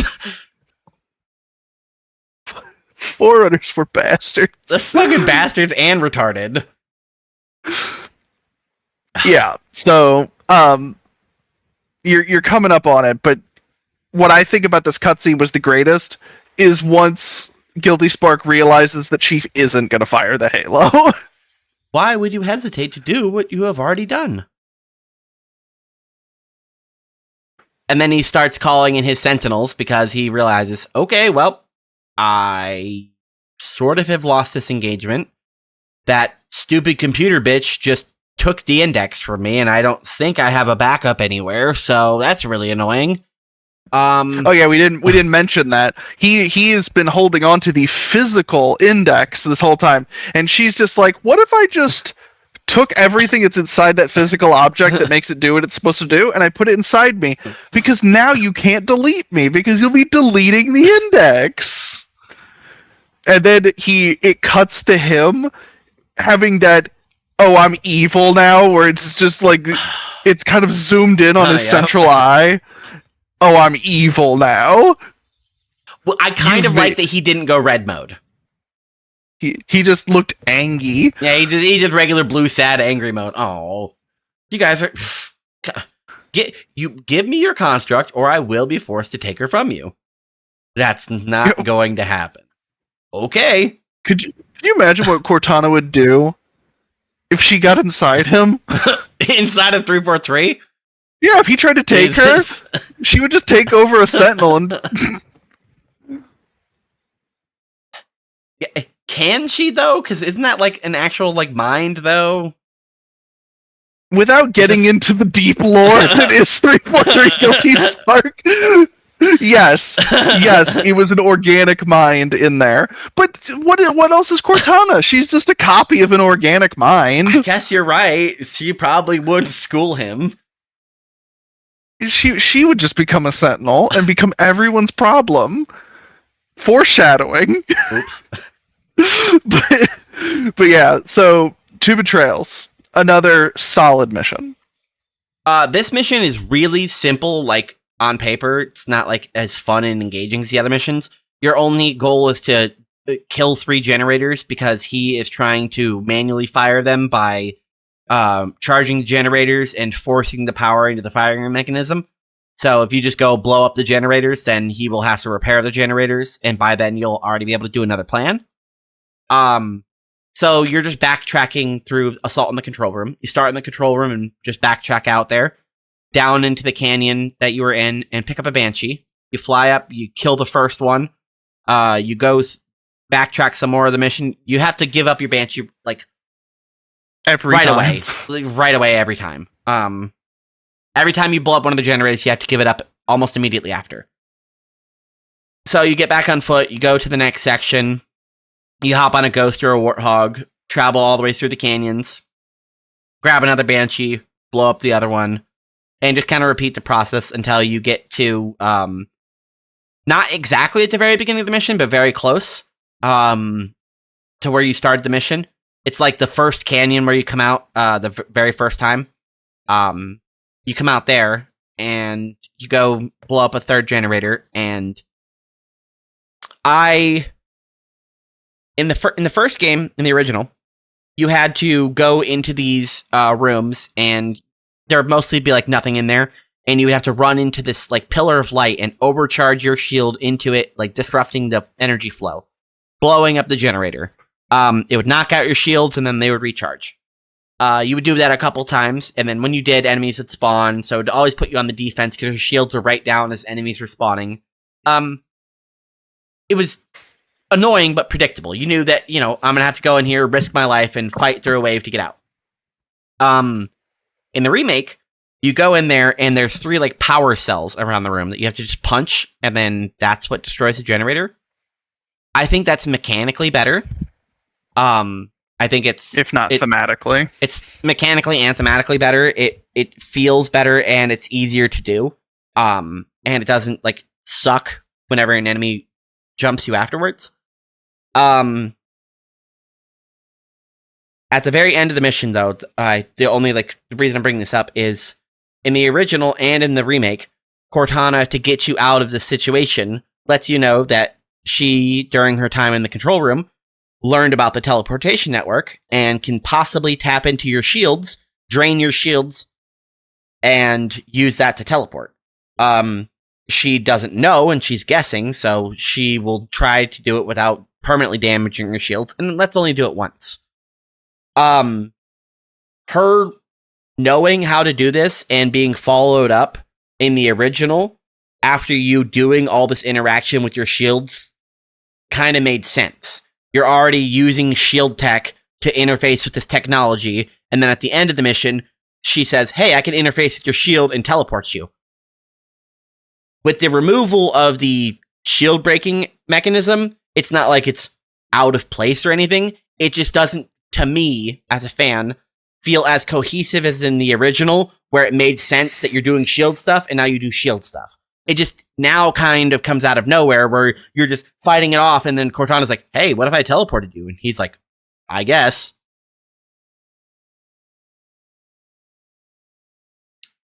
Any comments on that? I think that either way, because she was in the control room and she's had enough time at this point to know how the Halo works and all of its subsystems, that she wouldn't necessarily be learning that she could do this simply because you were popping your shields. Okay. I think it declutters it, and it's just, I learned how to do this while in the system. That's a good point. I think it just cleans it up a little bit. Yeah, fair enough. It makes a mechanic that didn't necessarily feel good in the original game no longer feel bad. So I'm kind of indifferent about it. Okay, I think I will concede to my opinion on that. It does feel less clunky, and that's a good thing. I do appreciate the gameplay change, and it's welcomed. The next cutscene starts as you teleport back to the Truth and Reconciliation, because that is apparently where the Flood have brought Keyes after they captured him in the mission before this one, 343. Okay, you finally find out what happened to Keyes after Guilty Spark, because nothing was ever told to you. Keys got captured. Johnson made it out. That's a fact. Yep. How? Don't worry about it. It's classified. So you start the mission, and in the original and in the remake, they keep a really good joke where Cortana teleports Chief into the ship, but upside down. So he fully materializes and has like a moment of Looney Tune time before he falls on his head. And the reprised voicing of this is so much better because Cortana's so much more like smug and happy about it, and Chief actually has a follow-up later on because of it. So she teleports him upside down, he falls, and he's a little miffed about it. You run through the ship because you're in a part of the ship that has been too heavily destroyed, and it's being overrun by flood. So as soon as you get onto the ship, you have to jump back off the ship, and now you're down in the canyon. And you have to fight your way through the canyon of flood and super high-ranking Covenant fighting each other. It's basically like their strike forces down here. They're not pushover regular forces. Even though they're like really the same forces, but so the mission is either letting enemies fight each other and picking up the slack, fighting both at the same time, or just running. Which I kind of like because in Halo 2, thematically, the second to last mission is identical. You really have no reason to do anything besides sprint through the mission, other than the fact that you might die. There's no real reason to fight the enemies because they're killing each other, and you have an important objective you need to get to right now. It's the same in Halo 2 at the very end, when you have to sprint all the way through High Charity to get onto the Dreadnought before it leaves. And I really like that they kind of kept that same theme. Because they didn't do it for the same theming in the last level. In Halo 1, it's a Warthog run. In Halo 2, it is a sort of Banshee run. And then there's Halo 3. Which is another Warthog run, because it's the same ring, so it makes sense. Yep. But anyway, so yeah, you fight through the forces, you get back to the gravity lift. A different one that you went up in the first time you were here. You go up the grav lift, and now you're in the ship, and you just gotta fight your way back to the brig and rescue Keys.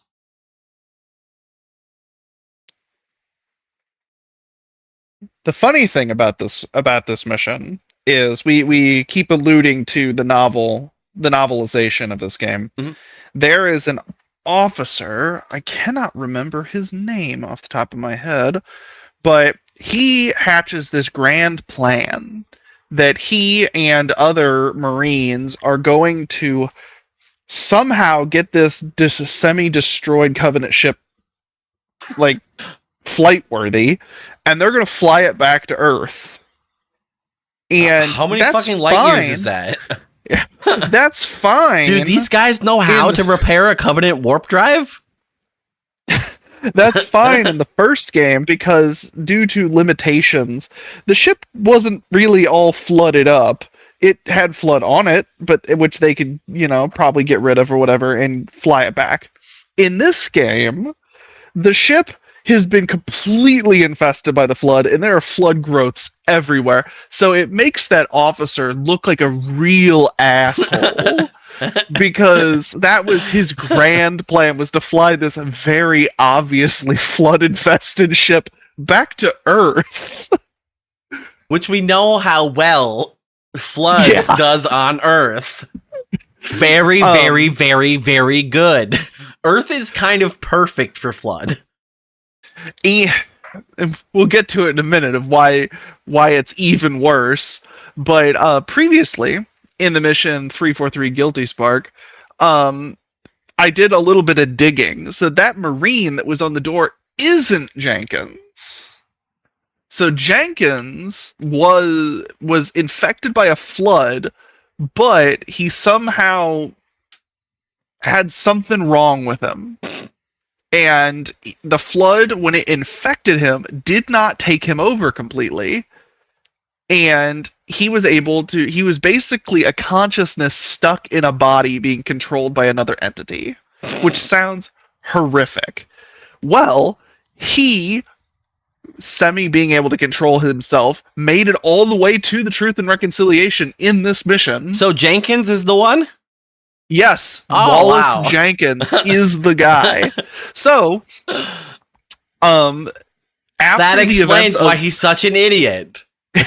after the events of this mission, that officer I mentioned that wanted to get the ship flightworthy does succeed, and he puts Jenkins in one of the prison cells that we were just talking about.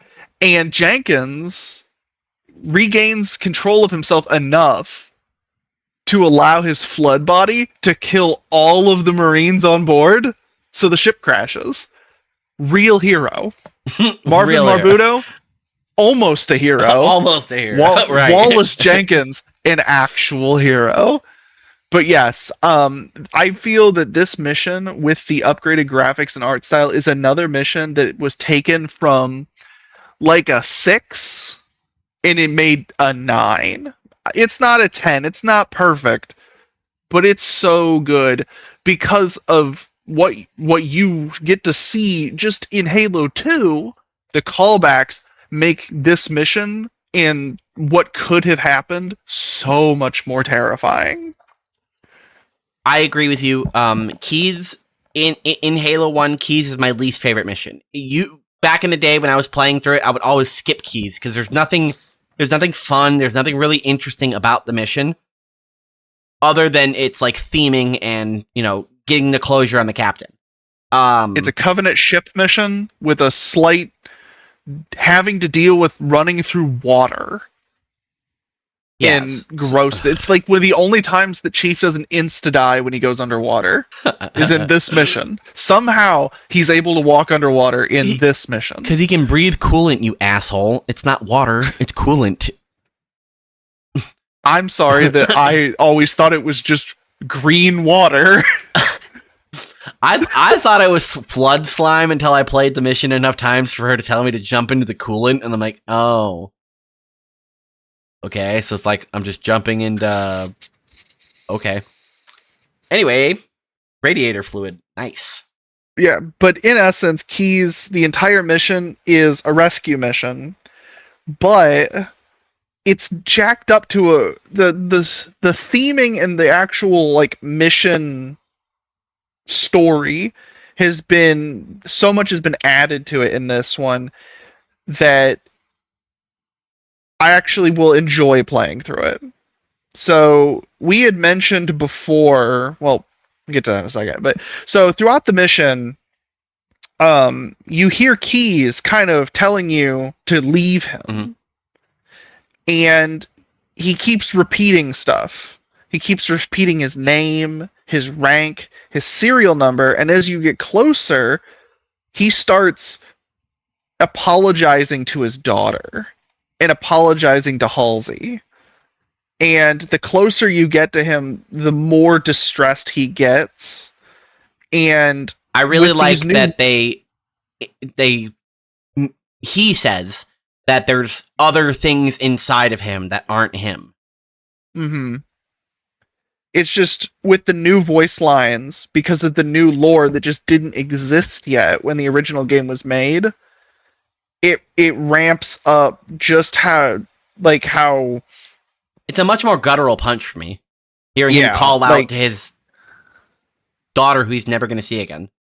Yeah, the woman he loved and the daughter he'll never see again. It's just... Because originally it was just him telling you to leave and him kept saying his name and his serial number so that he didn't lose sight of who he was. He's having himself be taken over. The terminal for the anniversary version of this Keys dialogue right here, where he is repeating his serial number over and over again, is so good. They really, really do this weight of Keys being taken incredibly. They made it feel important. With the deep knowledge of Halo, the importance of this mission is also brought home a little bit more, because if you just have base knowledge of Halo, it's like, yeah, he's the captain of the ship. You need to go get the captain. It's that simple. Until you know, till you see what's happening and realize, oh, he has knowledge that needs to not be gotten hold of. Because they mention in the very beginning of the game, he mentions the Cole protocol and Cortana can't be captured and stuff, but there's no explanation of what any of that means. If you know, you know, but yeah. Yeah. You can kind of infer what it means. Like, he says, Cole protocol, scuttle the ship. It's like, okay, so it's probably a protocol that says you can't let enemies take our ship. Yeah. In this specific case, it's not the enemy getting a hold of the ship. They're getting a hold of his mind and his knowledge and all of this stuff, and he can't keep it from them. And which is worse. Yeah, it's definitely worse. Yeah. And so once you finally get it, Keyes cements that to you at the very beginning. Like, that's why he gives Cortana to you and says, "Chief, get her off the ship. If the Covenant gets a hold of her, they'll learn everything. Weapons deployment, schematics, Earth." So, some additional information here of why. So, when you actually get to the room and you get to the cutscene where you find him, it's different than it ever has been before. There are several key things that happen differently. And one of those is Chief's interaction to the thing he has to do. So in the first Halo book, First Strike, you learn that it was Captain Keyes and Catherine Halsey that originally scouted Master Chief when he was still just the kid version, John. Mm-hmm. They're the ones that went to go determine whether he was part of the Spartan program. So Keyes isn't just any random officer. Chief isn't just looking at him like, oh, this is the captain of the ship I'm on. They have history. It's not quite his dad, because that would be what's his name? What is that guy's name? Staff Sergeant, starts with an M. Mendez? Yeah, Mendez. CPO, Chief Petty Officer Mendez. Yeah, Mendez is Chief's dad. Yeah, 100%. He's every Spartan's dad. But yeah, so we get to the control area within the brig of the ship, and Chief finds Keyes attached to something. Basically, just a living tumor. Yeah, which that's all it originally was in the original Halo game, because there was no additional lore or information to go off of. It didn't if I recall, it didn't even really, they didn't have a name for it yet. No, it was basically like one of those egg sac enemies that was like upgraded, distorted, and had Keyes as part of it. Yeah. So in Halo 2, you were introduced to an entity known as the Grave Mind, which is a hive mind collective consciousness of the Flood. So once enough Flood have collected enough bodies and they bring them all together, they're able to kind of coalesce all of the knowledge that those entities in that biomass had to create a hyper intelligent entity, a superstructure mind. Yeah, that can control the Flood. So up to this point, all the Flood that you've seen in Halo 1, they're all feral. They're all autonomous. Just kind of acting, acting on instinct. Programming, which is basically just grow, kill, infect. They are a virus at this point. But what they're attempting to do with Keyes is turn him into a grave mind, like you find in Halo 2, which would turn all of the Flood on this ring from feral to coordinated, which, because the Truth and Reconciliation will be seen to still be like space-worthy, is a big problem. And so in this game, it's called a proto grave mind, since it's not a full-fledged grave mind yet. behind Keys, this thing is starting to look like the Gravemind from Halo 2. And whoever at Halo Studios decided to do that needs a raise, because They nailed it. It kicks this part of the mission. It's giving me goosebumps thinking about it. Like when I first saw it, it takes something that was so bland in Halo 1 and really shows you what was about to happen and what you actually prevent. Because Chief didn't know. Because no one knew. I mean, the Gravemind is like the secondary antagonist of the entire 2/3 of the original trilogy. 2 and 3, he's like the main bad guy. So you stopped one of them from being made in the first game. But what I was getting at with other changes is Chief has to get the neural interface that Captain Keyes has, because it contains copious amounts of information that are very important that both the Flood really don't need, and the Covenant also desperately don't need. And in the original game, Chief just kind of shoves his fist through his mouth and rips it out the back of his head, and it just seems like he's just doing what he needs to do, and it's fine. In this game, Cortana has to actually convince him to do it. And then even though he does... I love her reprise of that role, because she's like, you know what he would want, what he would expect us to do. What's the other way around? It's expect and then want. Yeah. She realizes the error, but... So Chief doesn't just he doesn't like force feed him his fist in this game. He just kind of reaches through the side of his head instead and rips it out, which actually shows that Keyes his body is not dead afterward. But a thing that I noticed in there is that after he gets it, he turns around and he just kind of tosses the neural interface at Cortana, and you can tell he's really distraught about it. Yeah. And I chalk that up to the fact that he has serious history with Keyes. And so he was probably a father figure in his life, since the Spartans are really not as old as people think they are. And so he was forced to kill him, and he is not happy about it. And the way Cortana kind of just had to, I guess, goad him into doing it, he's just really distraught. And I love that they say all of that without a single line of dialogue from Chief. Yep. It's an odd moment of actual emotion from him. Like in this specific game, he's very reserved. And so to get that moment of body language emotion from him, you can tell something that really struck a chord. Yeah, because he didn't really start emoting until 3. Mm-hmm.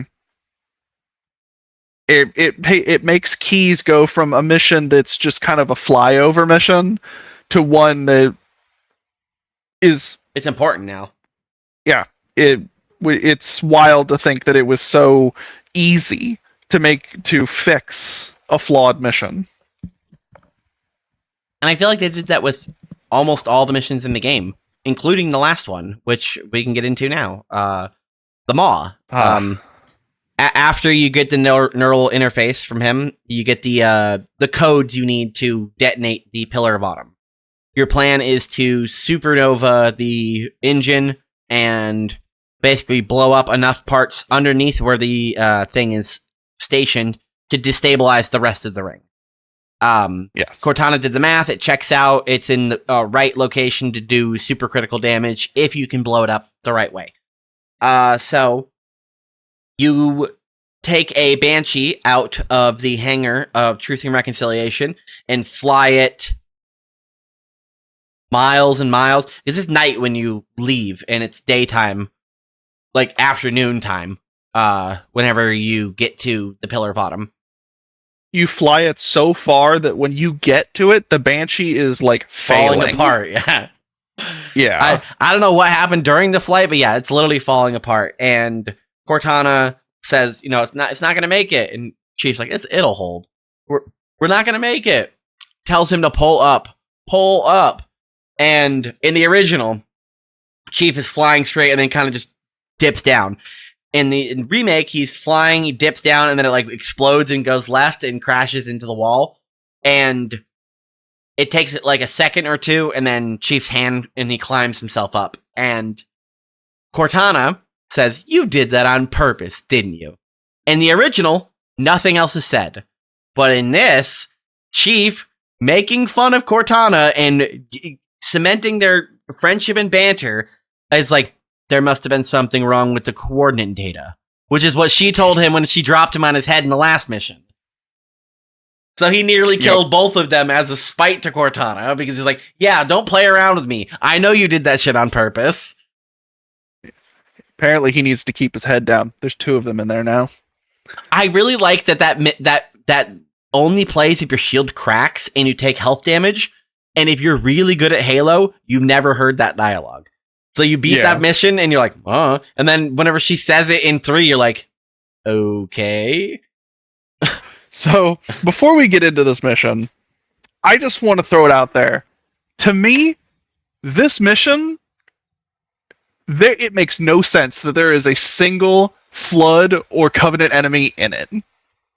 This ship is in the middle of nowhere. Why are the Covenant here?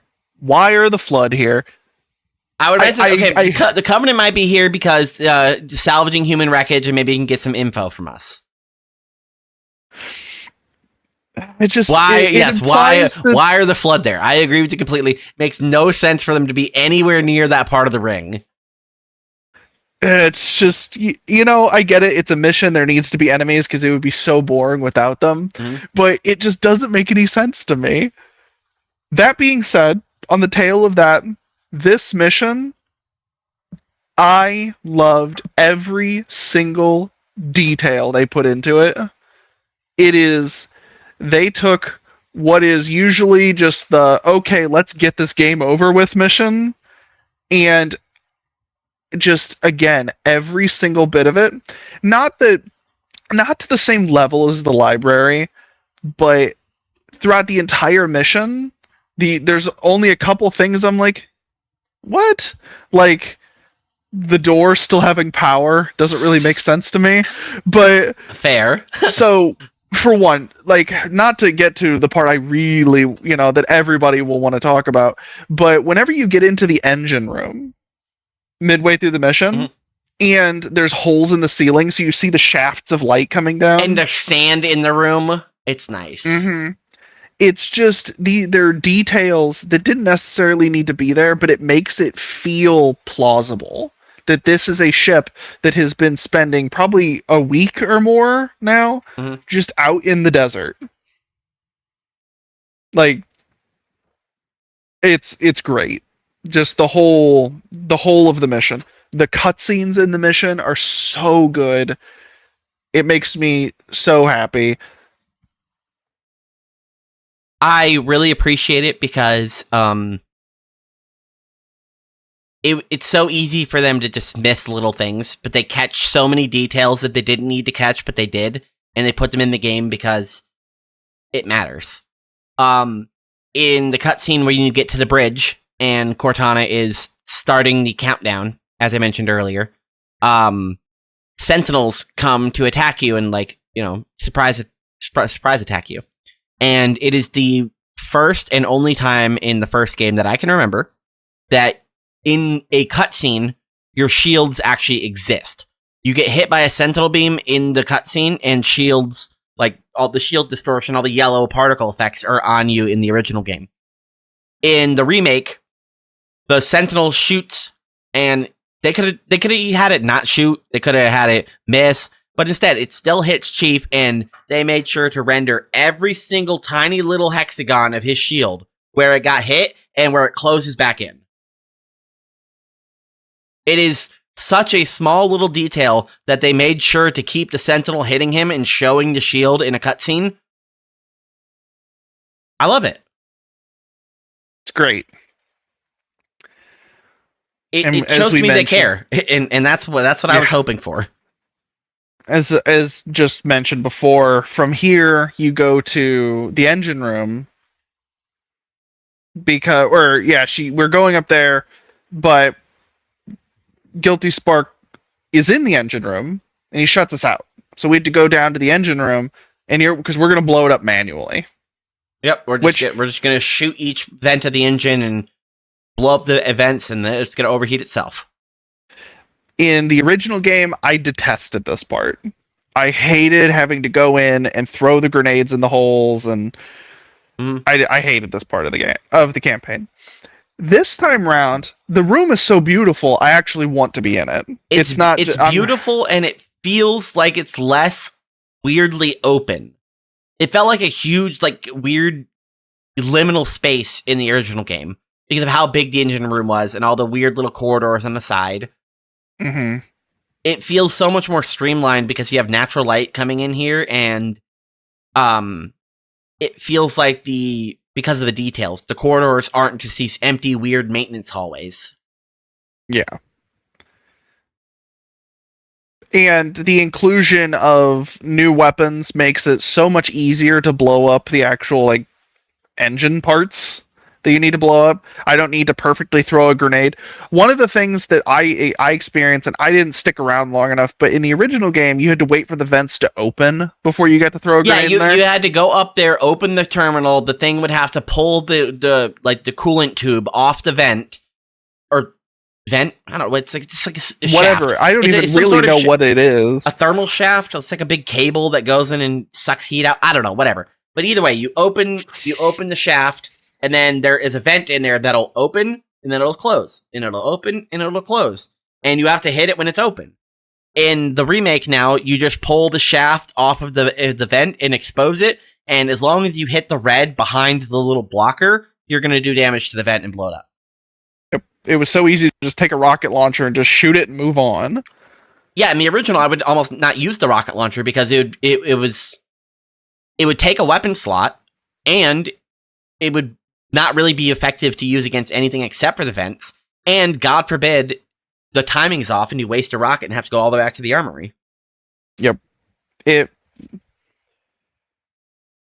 had mentioned that if you want to backstep on the armory, now that you mentioned it. Yeah, in the original, it's one of those choices that are given to you. It's a sort of side objective as you're approaching the engine room to start cracking the shields off of it. Cortana lets you know, hey, if you go that way instead, you can go to the armory and suit up. And if you do, you go there and you have a little encounter with a stealth elite or stealth flood elite, one of the two.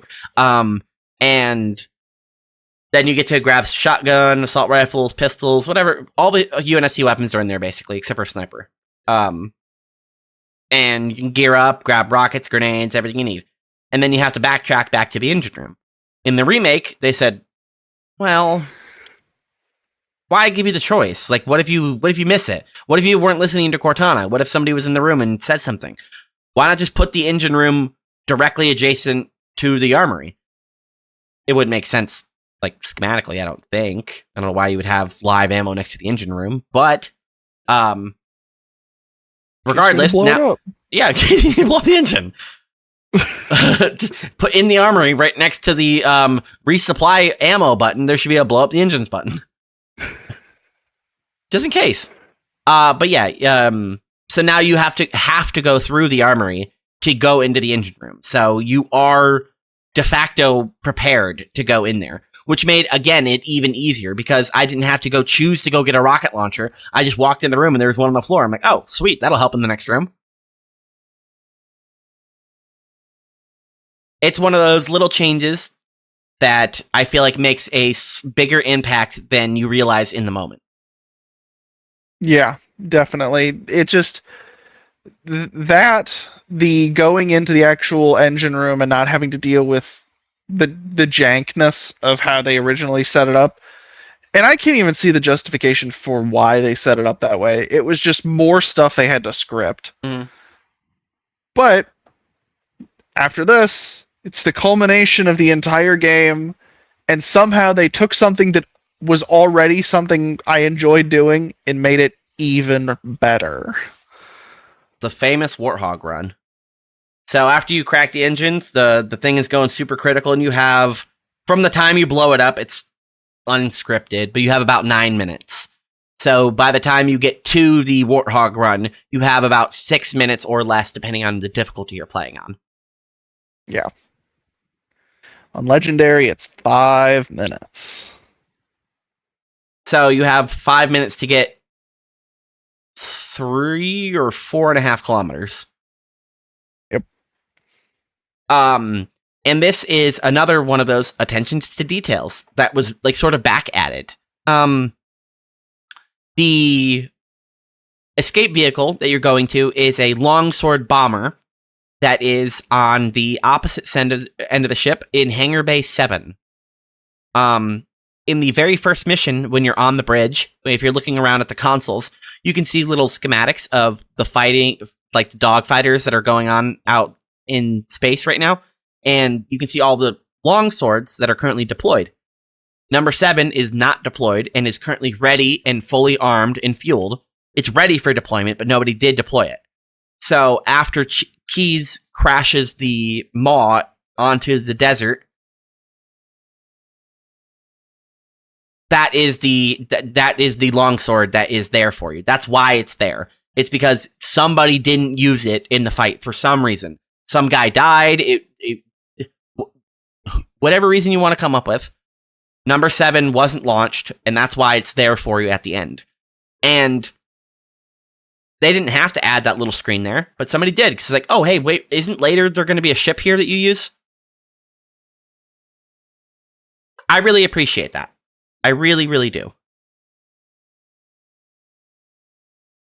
And I really appreciate the Warthog run. Initially, when you come up from this freight elevator, and you're in a room with some Warthogs that look like they are being repaired or like on repair bays or something like that. And because of the old graphics and whatever, things just randomly start exploding, including the Warthogs, but they can't explode because they have infinite health because of the Halo 1 UNSC vehicles can't blow up. So they're exploding constantly, but they're not doing anything, they're just exploding. So if you find one that isn't exploding, you can take that one out and drive it. In the remake, none of them are really exploding. The bays look like they make sense, and there's a second room that actually is the repair bay and not just where the vehicles are being parked. And you can see like Warthogs up on cranes and on repair things and like ones with missing wheels. It is really cool that you actually pass through the vehicle bay instead of something that maybe was a vehicle bay and then just a weird big ass huge tunnel. It makes sense sort of now that this area of the ship would be there. Maybe it is a vehicle testing ground. Maybe it is, just maintenance shafts. Maybe it's like on the Death Star where you just have this weird spine on it. Doesn't really specifically matter, but it feels like it would actually be there now. And with the updated graphics and cohesiveness to its design, I feel like it looks and feels really good going through it. They did a great example of keeping in original stuff and adding in new stuff. There's new rooms, and then there's old rooms. So, like, you'll be going through one of the rooms, and you'll do a jump that you did, 20 years ago, and then you'll land in the same little divot you did, and you can go right or go left or go up top on the middle or go all around the edges. And then the next room is like a new room. And then the room after that is remixed. So it's an old room, but it's like, now we changed the design of it. So it's still the same Warthog run, yet it feels completely new. And then there's one massive difference that makes it so much cooler. What? Right in the middle of the run, there's the outside section. Oh, yeah. Because in the original, a lot of people were like, what the fuck is this segment here? Because it was basically, the ship was in like almost perfect condition, and then you come to this weird bridge where the entire ship was like sliced in half by like a Gundam beam saber. And then somebody put up a small bridge in between that giant slice. And somehow that's how the ship was just flying around out in space. Yeah. So they made that more cohesive and realistic now. and now that entire part of the ship is like cratered in, and the only part of that segment that's still left is that little bridge that is attaching what used to be a complete segment. Yeah. It's just cool that you're inside the ship, and then suddenly it just opens up and you're going down this giant hill just to go right to the other side to go up this giant sand dune hill, because you got to go back into the ship because the entirety of the Pillar of Autumn has been broken in two, basically. And so, yeah, you zoom up into the other one, and when you get to the other side of the ship, it's like all on fire. It's on fire. It's exploding, and there's flood swarming it. And it's just flood. They haven't had a chance to like infest the ship yet. It's just all of their forms. At the beginning of, or at the end of the mission, and if you fail this Warthog run, you can see armies and armies and armies of flood like pouring in from every direction. And to your point, why are they going to the Maw? But regardless, that's where they're all just pouring in, like walking across the desert. And to your point, yeah, it's incredible that now this little outside segment exists because it feels like it should. That's where the ship, that's where the ship like bellied out and it's split in half. The closest I can think of why the flood would be there is it's a subtle reminder of how close Keys got to becoming like the beginnings of that Gravemind. Is that since you were talking about what your plan was in that room, the proto Gravemind was able to coordinate the flood enough to try and stop you. Yeah, it makes sense. Kind of like how after you kill Keys, or not kill Keys, but you rip like the neural lace out of the back of his head, suddenly every single flood in that mission like zeroes in on you. Because they get like way more aggressive immediately afterward. Which it's another nod to like deeper understanding of these themes. Yeah. But so yes, this middle area of the Warthog run, it doesn't change the Warthog run in any tangible way. It's just something new that made it the whole thing more interesting, so that it's not the same like general design of basically they took out one of the obstacle rooms from the original game and put in a cinematic room. Yeah. And then you get to Foehammer. Unfortunately, it's where we lose Foehammer because Banshee's crashes fast and low. Yeah.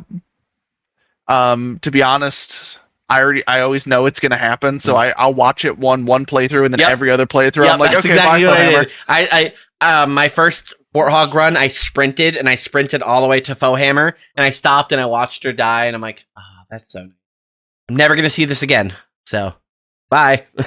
Yeah, I'm never stopping for her again because it saves me absolutely and actually it'll cost me time. So it costs you like 20 or 30 seconds, yeah. Yeah. And then really the only other thing of note on the Warthog run is you get like, if you happen to lose your Warthog, there's one other Warthog that you can get. And then they change it up. So previously in the Warthog run, there are these kind of shortcut tunnels that you can take to help save time. After Foehammer's death, the next two doorways are fake outs. And then the third one has an Easter egg of a grunt who's really disappointed in his food choices. I like that they keep the chatty grunt in the best games. He's in one remake, 3. There's one in Reach. I think there's one in Infinite. Yeah, it's great. And when you end the Warthog run, it ends pretty much the same way it's always ended, where you have to get out of your Warthog and you have a sprint at the very end. And then this time around, I had an overshield because I had equipment. This time around, you get more of a cutscene, and it's not just, oh no, I gotta fly away. Chief almost doesn't make it. I really appreciate the change from him entering from the back of the longsword into the actual cockpit. Mm-hmm. It made it feel more of like an actual fighter than like a bomber, I guess. I guess it's still technically a bomber, but you know. Yeah, but like, I agree. Why would a bomber have like weird like cargo bay doors like that? Yeah, it would have the lower bomb doors. Yeah, I don't know. Fair enough. So I appreciate the change because it makes more sense. It makes the longsword feel more correct. Chief makes a bad decision and it almost doesn't. It almost gets him killed. Right. Yeah. Like I said, he stows his assault rifle away in the little like cup holder area right here, and then he drops it behind his seat as one of the pure forms is attacking him. And hey, wouldn't you know it? He did keep it loaded. There was a bullet in that gun. Chief pulls out Miranda's pistol and kills the pure form. Yep. I mean, we could say maybe he loaded it or whatever, but we never saw him put a magazine in it, and I wasn't carrying a pistol at that time, so. But I think that the Warthog run, it's not any tangible way different than it was ever, but I think that just the subtle changes they made to it. Like, I wasn't expecting that giant open area, and so when I hit it, I was like, "Whoa! I'm not expecting this. What is this?" And when the Warthog is struggling to get up the hill on the other side, I was like, because I whenever I was doing that on Legendary, I was like, "Oh, I don't think I'm gonna make it." But it was great. And to be fair, the whole campaign's great. It's, as you said before, everything that wasn't great about it has been improved enough to make it so that I didn't hate playing through the game 3 times on my hunt for all the achievements. So I didn't get bored of it. I enjoyed each one. And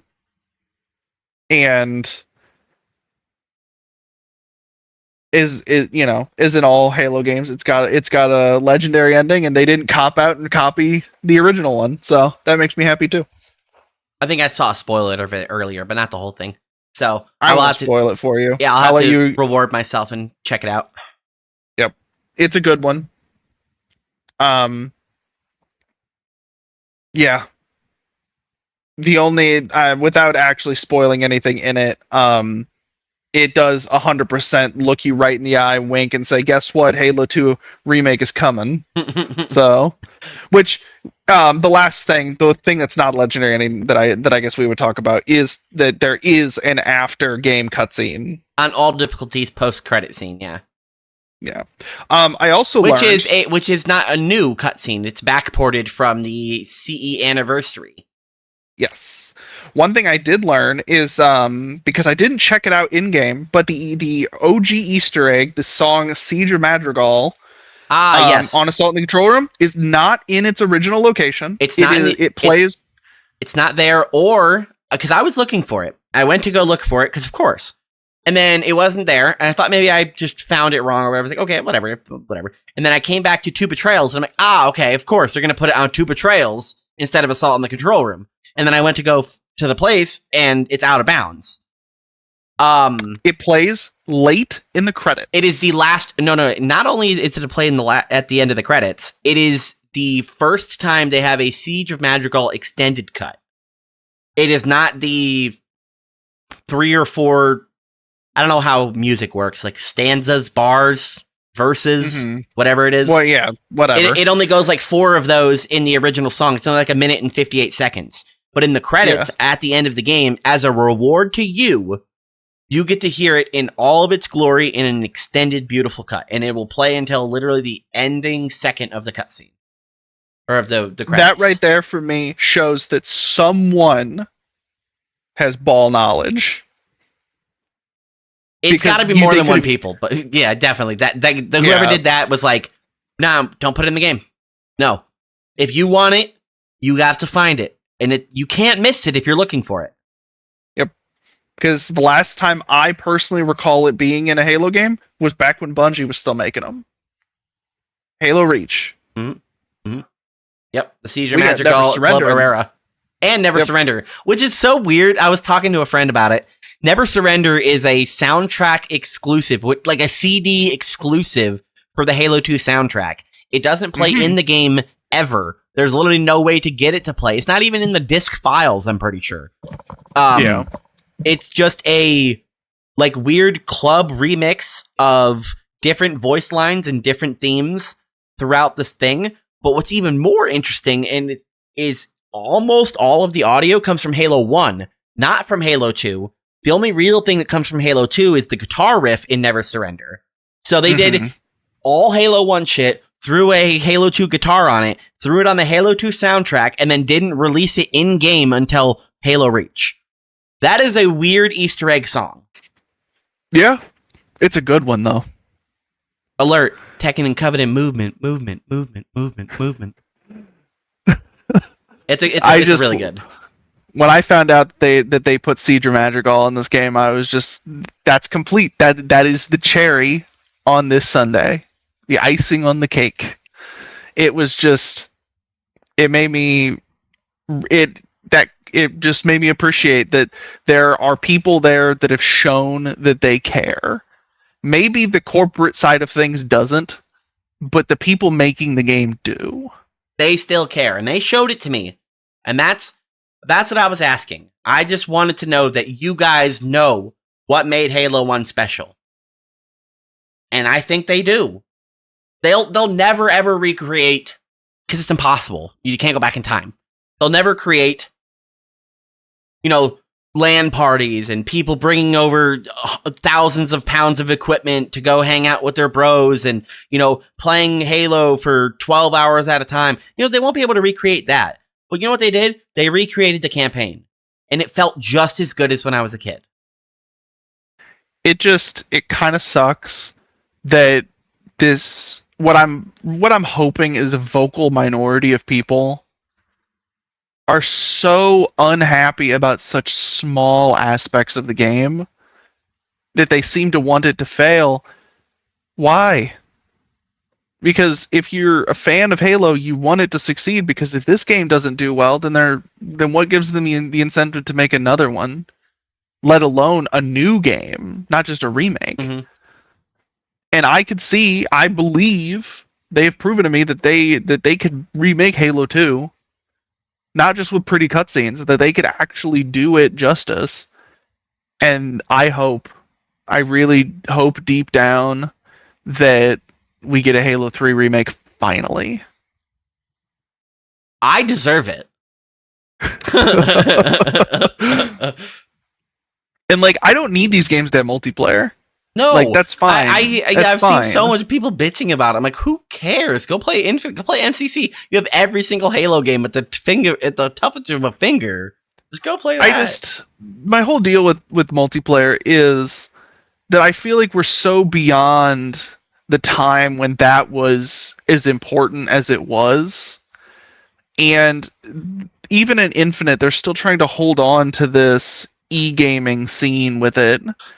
That's you're not that's Fortnite and StarCraft. They have that shit on lockdown. Halo had it at one point, its battle with COD and all that, but those days are long since over. You can make a fine multiplayer, but it's never going to reach the peaks that it reached in the past. And you know what? That's okay. With the corporate mindset, they want to monetize everything, and unless you're doing things the Fortnite or COD way where you're monetizing skins and stuff, you can't really monetize the multiplayer like that. No, and people hate when you do, so. Yeah.